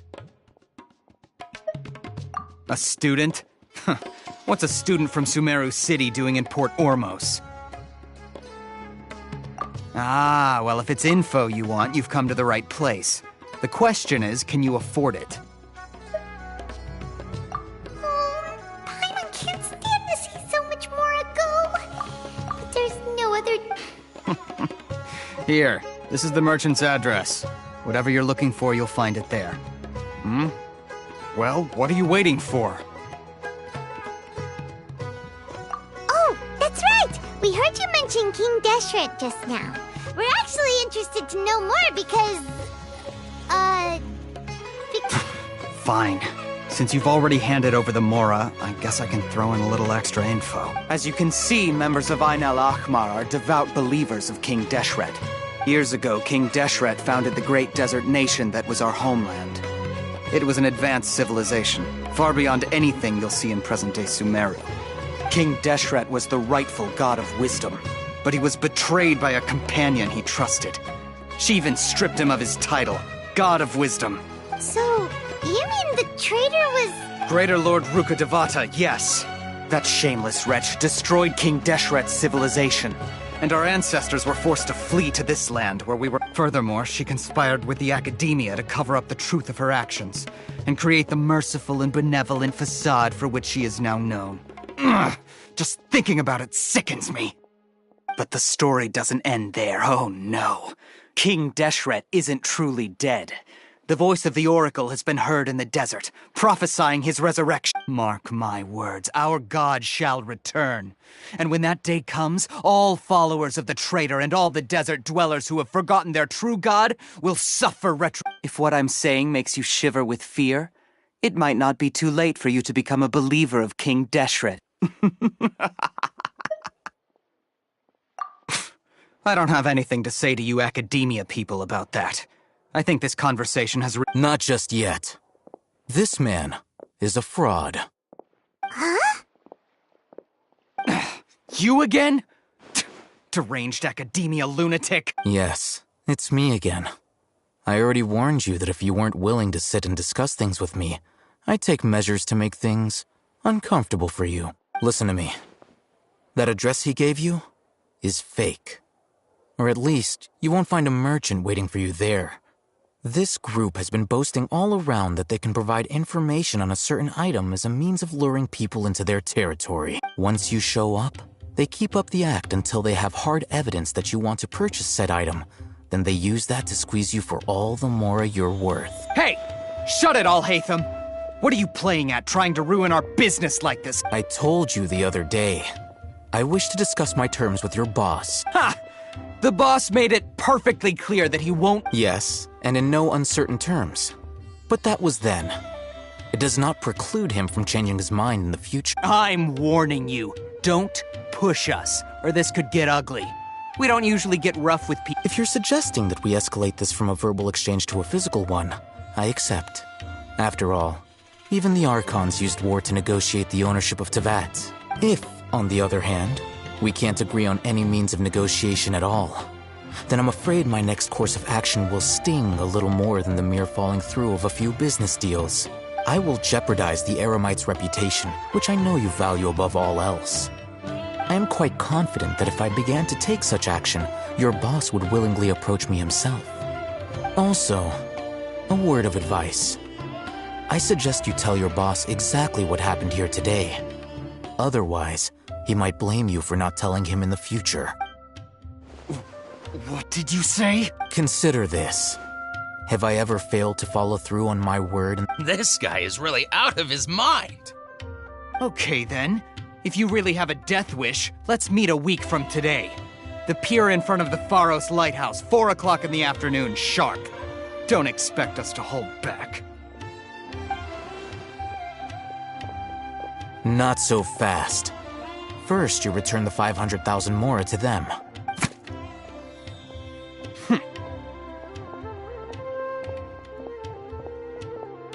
Please, I beg you, don't provoke them. We can't afford any trouble with this crowd. They haven't even paid for their food yet. Ah, Mr. Iman. There appears to be fewer staff in the restaurant recently. Someone who chooses to do business with a group like that really can't afford to get so flustered the instant someone confronts them about it. Consider the meal compensation for our silence. I'd say you're getting an excellent deal. Whoa, did you see that? He not only got us our Mora back, but sent the Emirites running too! Plus, he seems to know a lot about what's going on around here. Let's catch up with him and... He went that way! After him!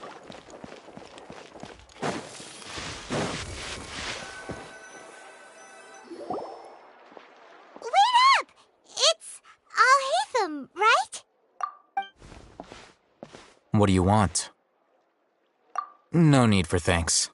My goal was to get to them, and you two gave me just the opportunity I needed.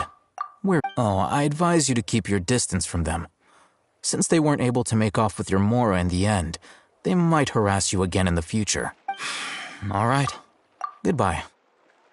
Hold your horses! We still have something to ask you! Since you tore through their scam right in front of them, you must know the real story about Who exactly are you two? And why are you inquiring about that? A student. Right. Look, you should know that those thugs conducting business with you had nothing to do with your lie.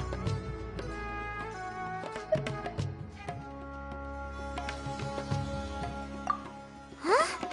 Oh, yeah! She's really strong! Weren't you saying something about a physical exchange? We can help with that. She doesn't even have a vision. Forget it. Maybe not, but she can still use elemental energy. Otherwise, there's no way we'd go asking for info from from guys like that. Those high-headed thugs are definitely gonna bring a lot of backup for your next meeting. Even if you don't go alone, you won't regret taking us with you. All right. I accept. Got a pen and paper? If you're searching for someone who sells that kind of merchandise, I'll give you one of their addresses, and you can try your luck. We'll reconvene at the appointed time by the pier. It doesn't matter if you show up or not. So, since you were happy to give us this merchant's information, does that mean you can tell us exactly what we're after? You were willing to part with 500,000 Mora for something and you didn't even know what it was? Okay. Well, if you truly are as skilled as you claim, then you can beat the answer out of them when they become hostile. Look, if you've been making inquiries, then you have to know something by now.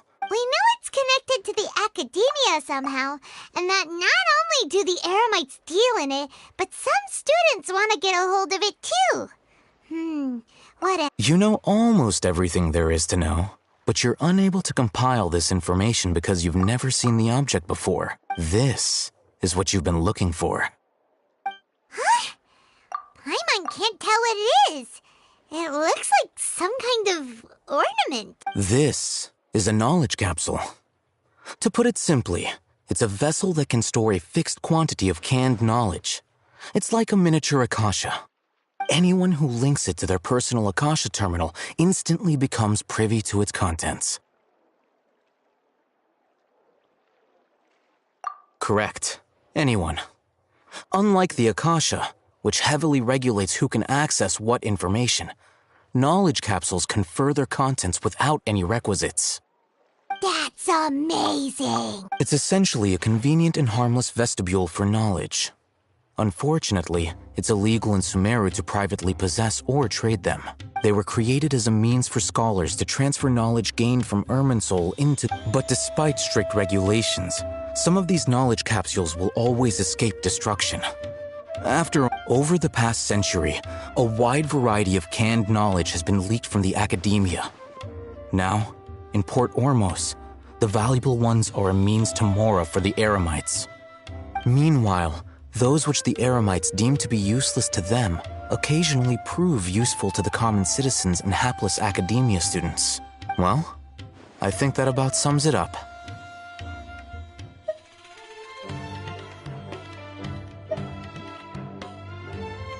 Oh, so that's your true objective. With our current arrangement, I don't believe I can offer an answer. You're still resolved. Fine. Let's talk somewhere with fewer people.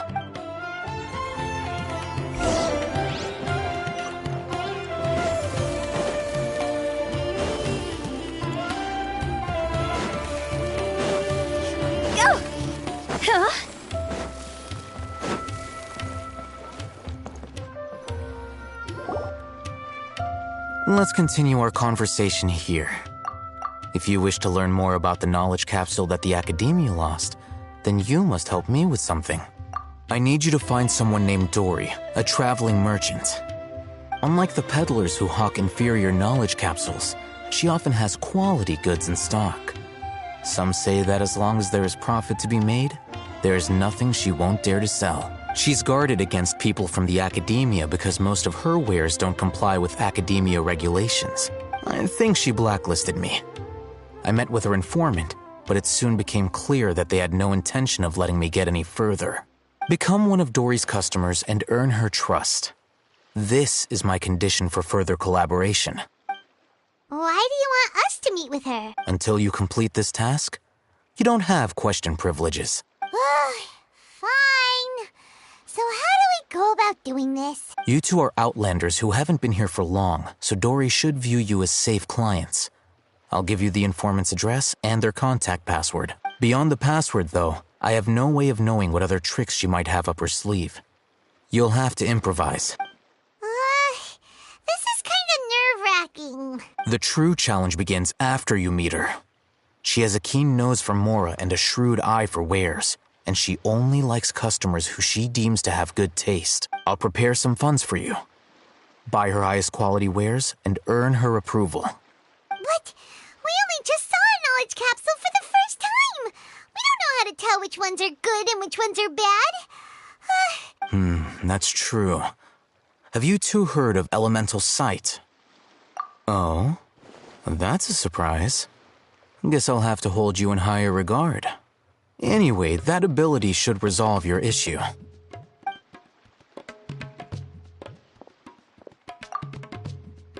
Here are 2 knowledge capsules. Tell me, can you detect any difference in their quality?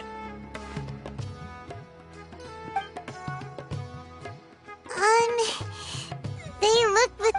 Try inspecting them with elemental sight. How'd it go? Did you see anything?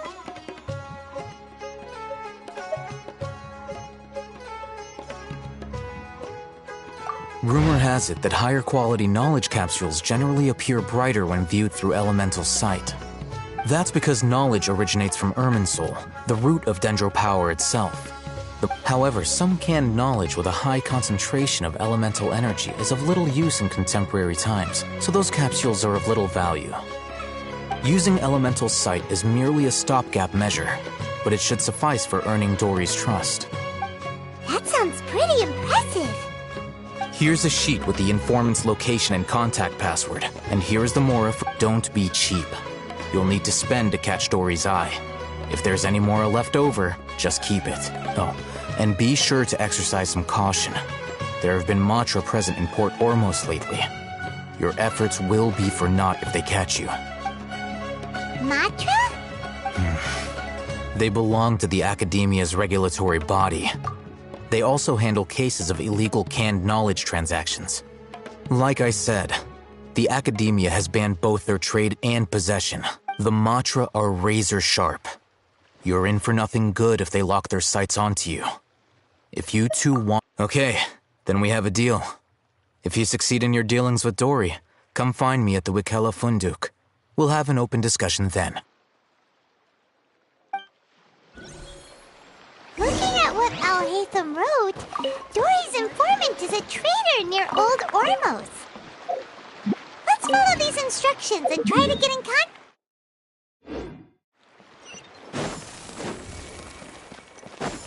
Phew!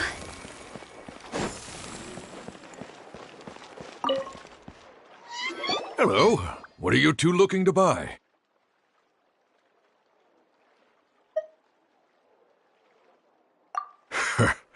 What a unique palate.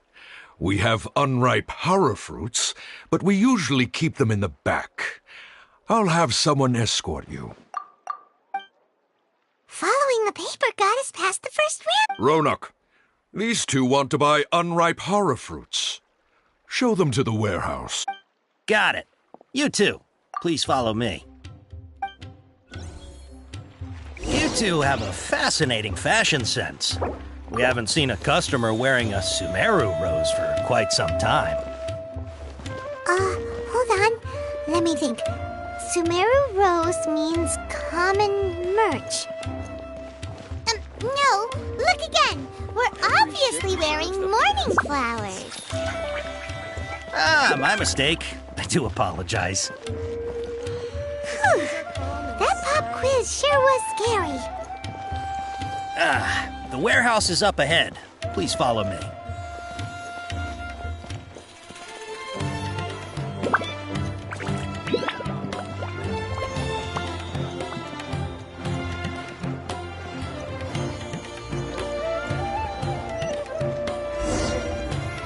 Before I retrieve your products, I need to confirm a few things. Please forgive me, but we may not have sufficient stock for you today. Earlier, many of our hara fruits were taken by mice. Hold on. That's not right. Taken by mice means they sold out. I'm sorry. But as things currently stand, we won't be able to fulfill your... He's cautious of us. Let's take a closer look at the paper.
Before I retrieve your...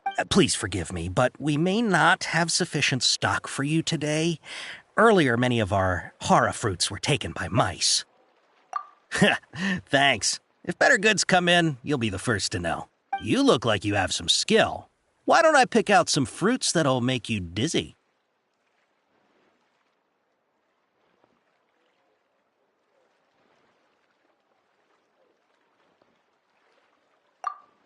Yep, that's the right answer.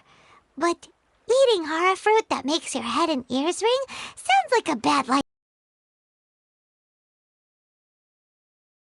Port Ormos style.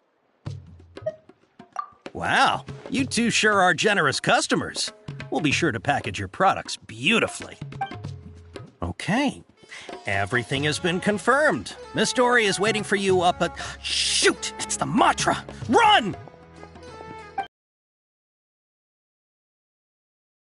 If they catch us, we gotta get out of here.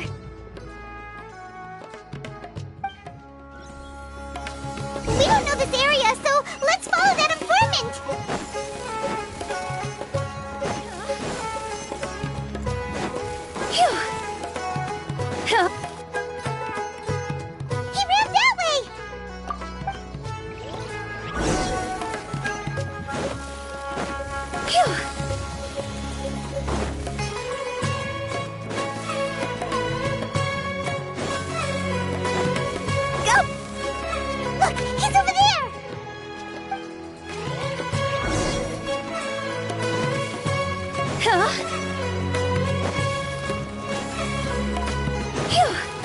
Hey!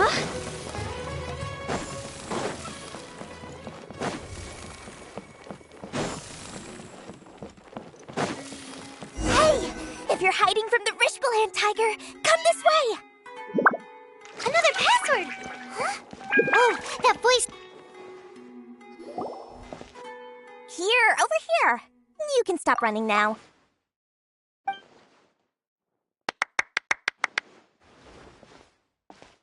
So you were the one who was calling out to us just now.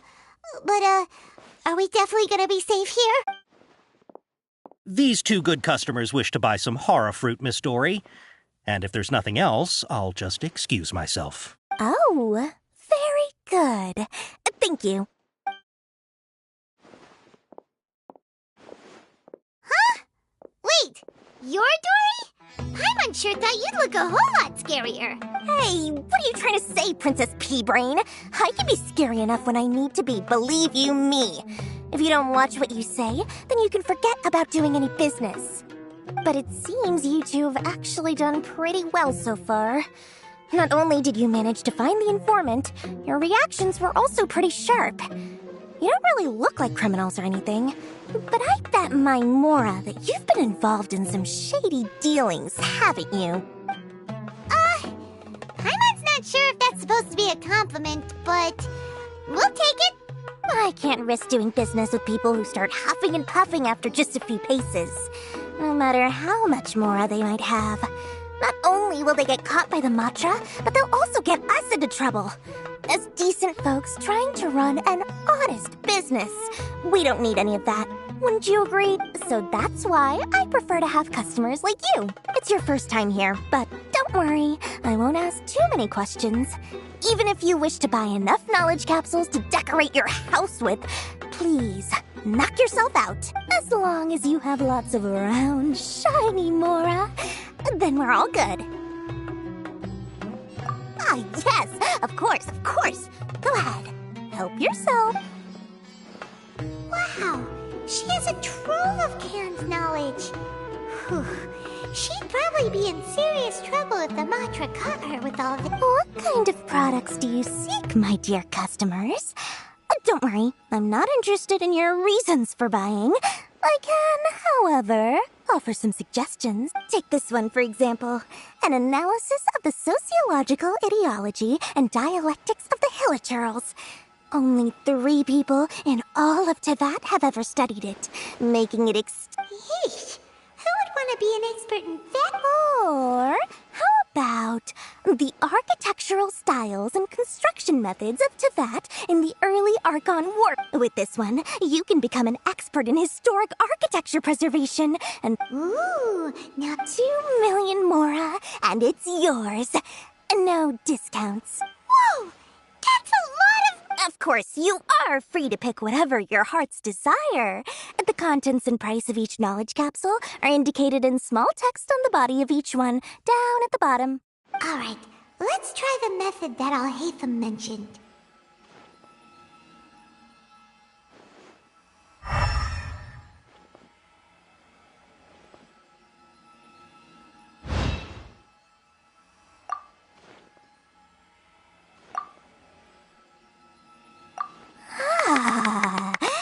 You've really got a good head on your shoulders, and quite the eye for quality.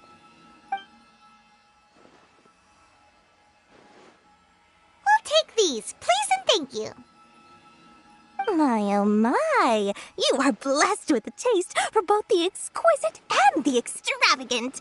Customers like you are a rare breed. 1 in 100. No, 1 in 1,000 even. Listen, I have a special offer for you two. If you spend just 100,000 more, you can pick any knowledge capsule of your choice up to a value of 1 million Mora. Say what now? Hey, did you hear that? Spend another 100K and we get a capsule worth a whole million!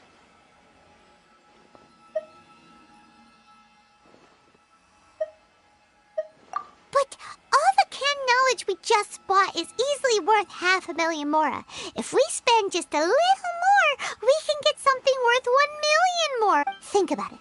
We've gone to all this trouble to get this canned knowledge. And so far, aren't you even the least bit curious about how this whole canned knowledge thing works? We're talking instant knowledge here. Don't you want to try it yourself?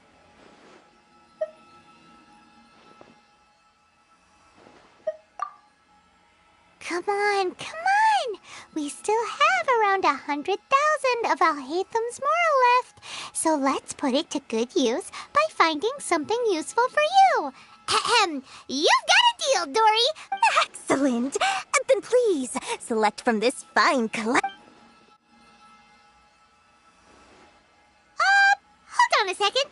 Paimon thought we could choose whatever we wanted. Why can't we choose the ones from over there? Oh, but my dear customer, the knowledge capsules over here are worth 1 million Mora each. I'm sure discerning customers like yourselves will be able to find something to your liking. Uh-oh, Paimon has a bad feeling about this. Let's use Elemental Sight again to check these.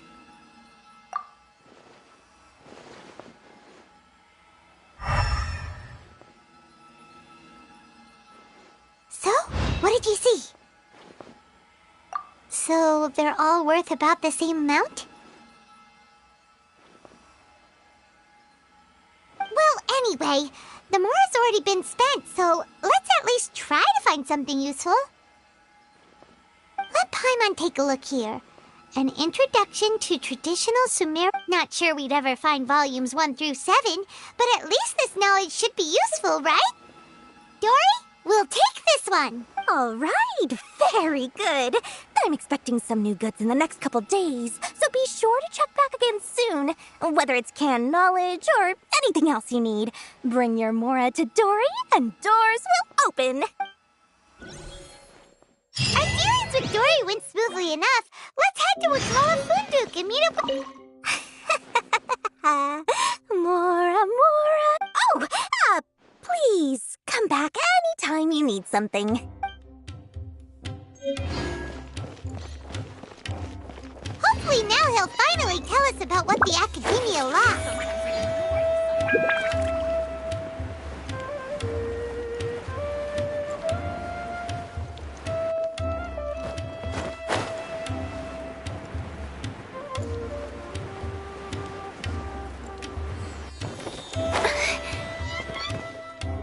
Ha!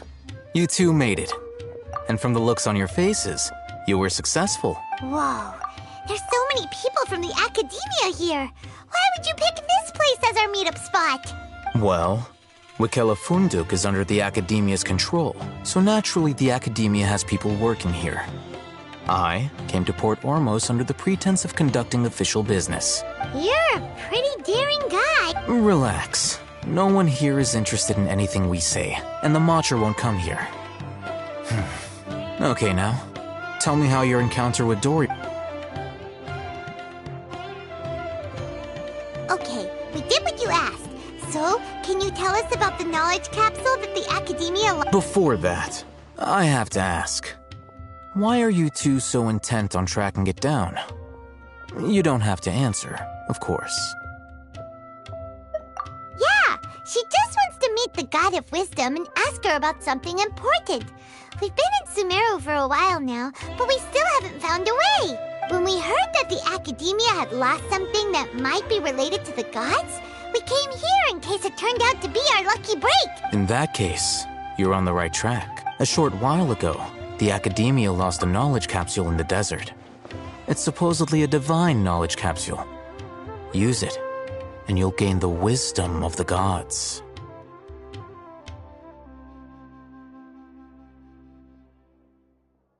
Wow, there's really such a thing as that? Hey, if we find it, do you think we could learn how to meet the Dendro Archon? Ooh, or even how to find your brother?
I highly doubt it has any mystical properties, but it does indeed exist.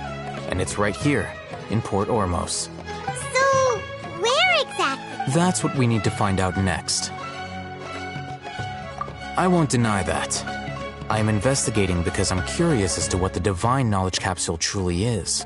As you know, the Eremites in Port Ormos also have their eyes on it. It is an extremely precious item. The knowledge contained within may bring great power or wealth to whoever has it in their possession. Several brigades have been vying for ownership of it as of late, but there is still no victor. My personal finances and connections cannot compete with those of the Eremites. After attempting various methods, I finally managed to reach a I agreed to forego ownership of the Divine Knowledge Capsule in exchange for the opportunity to study it. After all, there's no harm in understanding what it is. However, there are those who are less amenable to negotiation, such as those from Ain al-Ahmar.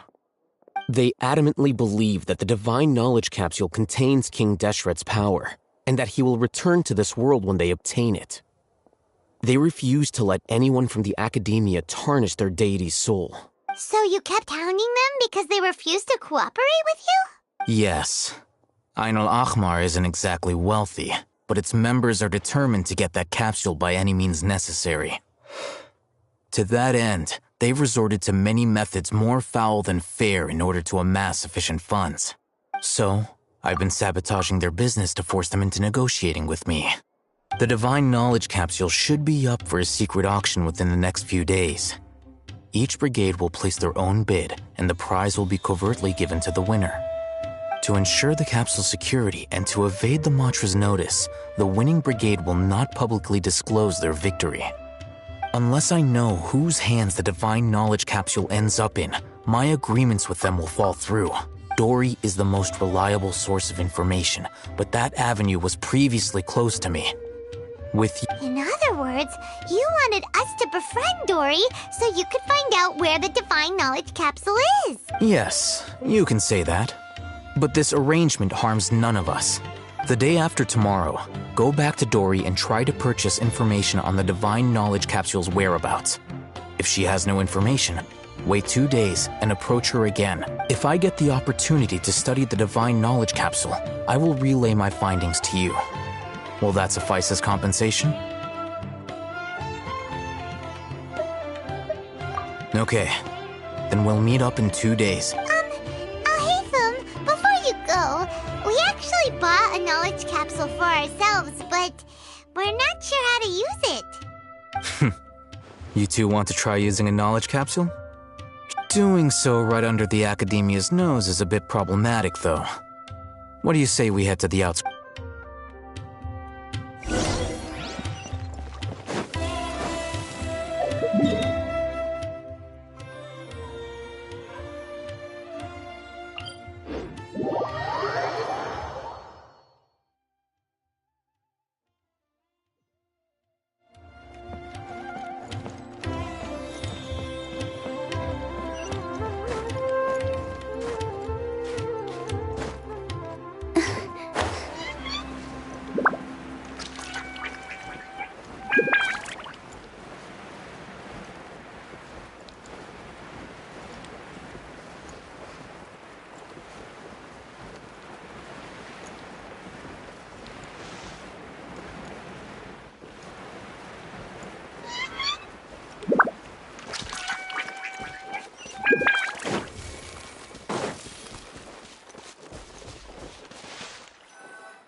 All right, this place works.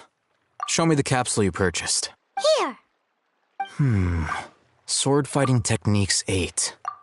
Huh. A combat class knowledge capsule. Really? Aw, yeah, what a great buy! If you want to determine the efficacy of this capsule, I can evaluate your combat ability. However, effects will likely be minimal if you already possess a high amount of strength. We can conduct a controlled experiment where you fight 2 battles. One before using this knowledge capsule, and one after. While you fight, we can use an Akasha terminal to monitor your various physical parameters. There may be variances in your physical strength between the 2 tests, as well as a disparity in your opponent's abilities. But don't worry.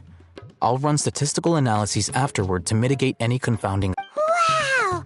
Haytham! You must have been one of those guys at the academia who got top grades on everything. Paimon's curious about something, though. You definitely weren't one of those students who needed canned knowledge to graduate from the academia, right? So why are you risking getting caught by the mantra for this capsule? When you are unable to understand a researcher's actions, most cases can be attributed to curiosity. This is but one theory. Sounds like you're trying to avoid the question. All right, let's begin the test.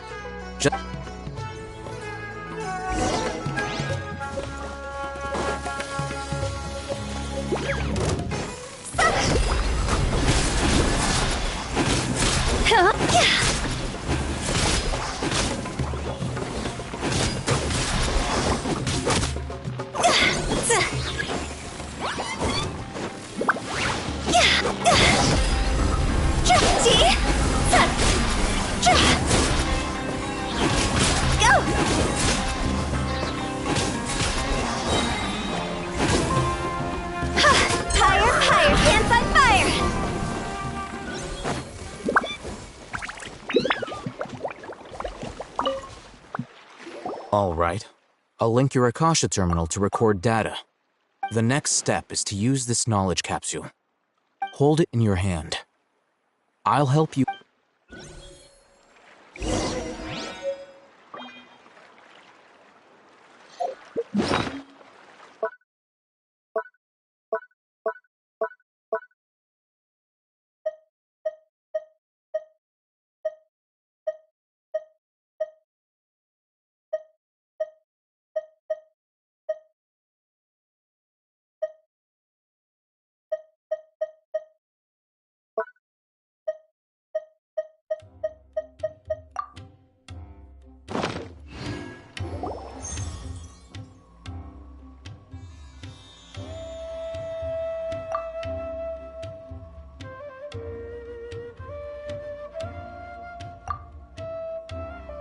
Hey, how are you feeling?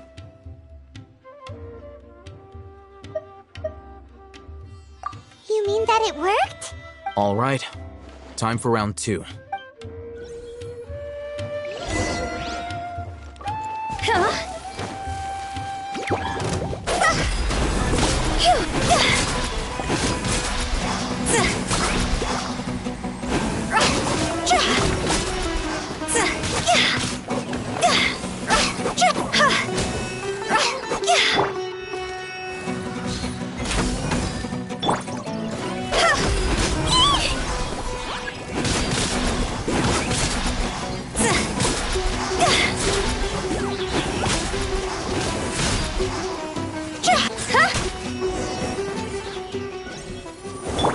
Life goes on.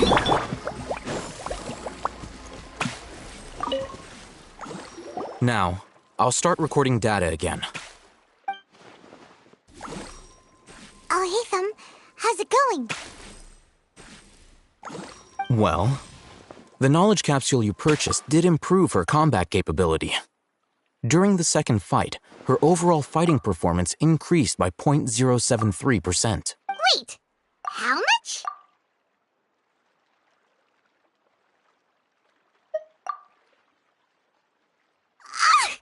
Dory's such a jerk! She totally scammed us! 1 million Mora? This thing isn't worth a tenth of that amount! Of course, this could be because she is so powerful that the capsule's contents were unable to produce a substantial increase. At the very least, this test allowed me to gain more insight into you two.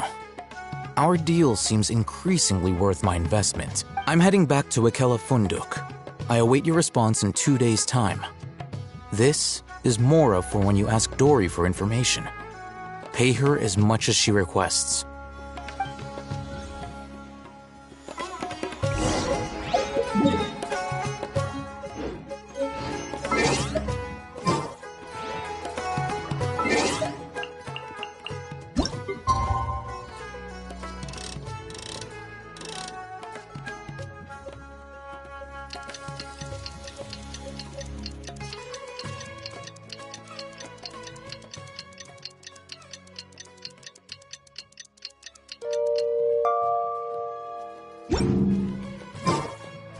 When the sun's out, bathe in night.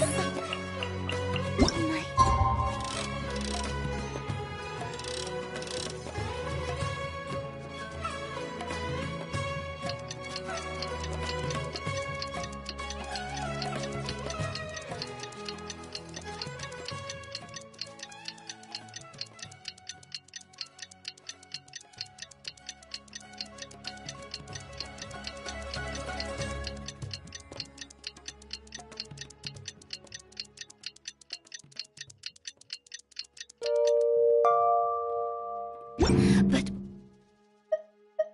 when the moon's out,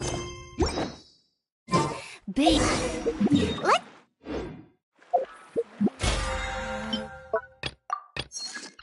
Billy Cheryl, Sil.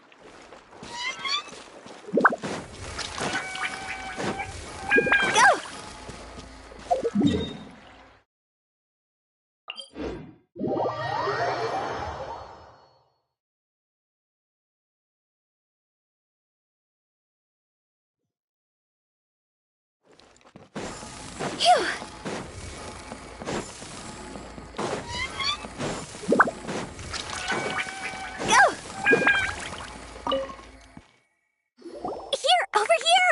Welcome back, my loyal patrons. What can I do for you this time? You name it. Canned knowledge, supplies, or anything else you need. I'll find a way to get it. Where there's a waterfall of Mora, there's a way.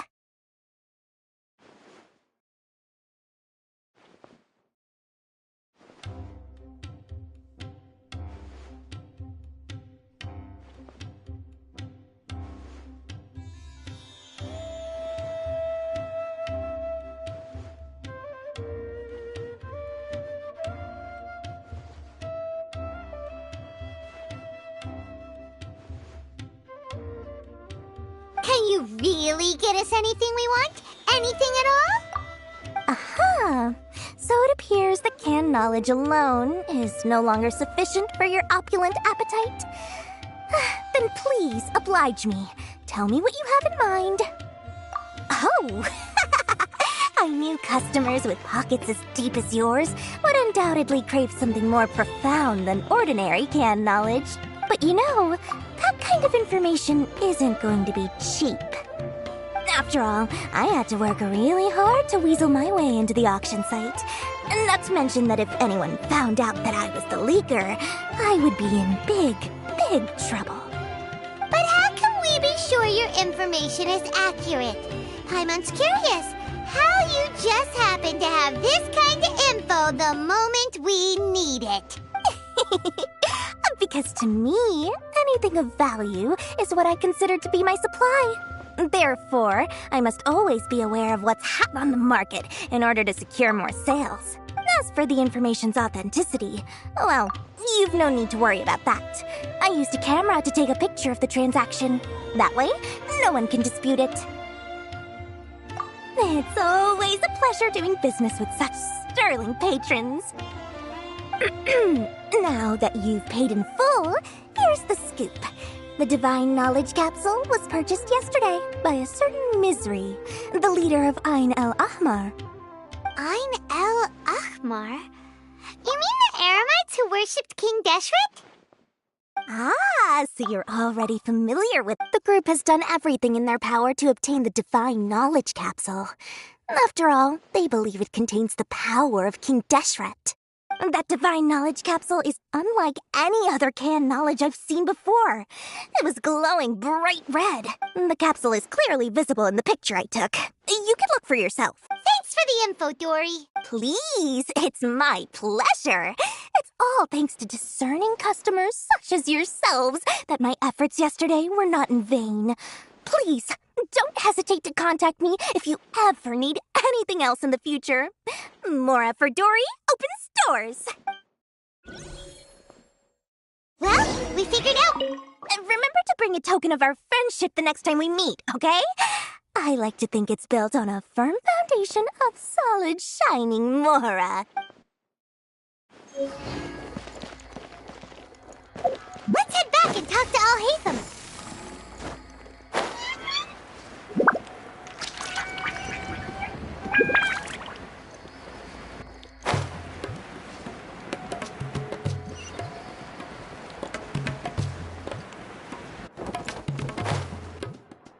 Al-Haytham! We got the info you wanted!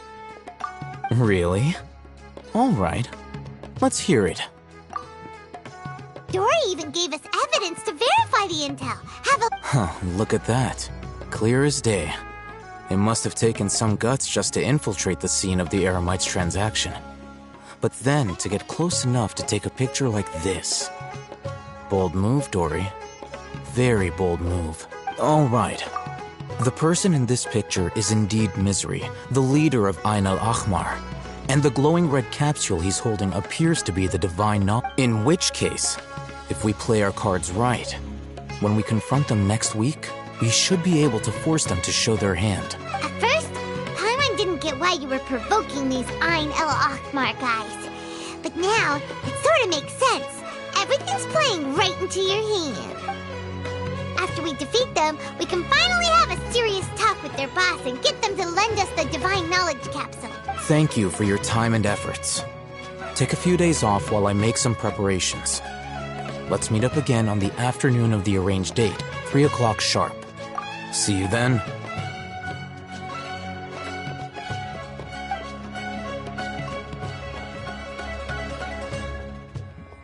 Al-Haytham sure is taking his time. Where could he be? Oh, there he is. Sorry to keep you waiting. Let's head to the pier in front of Pharos Lighthouse. Yep, let's go.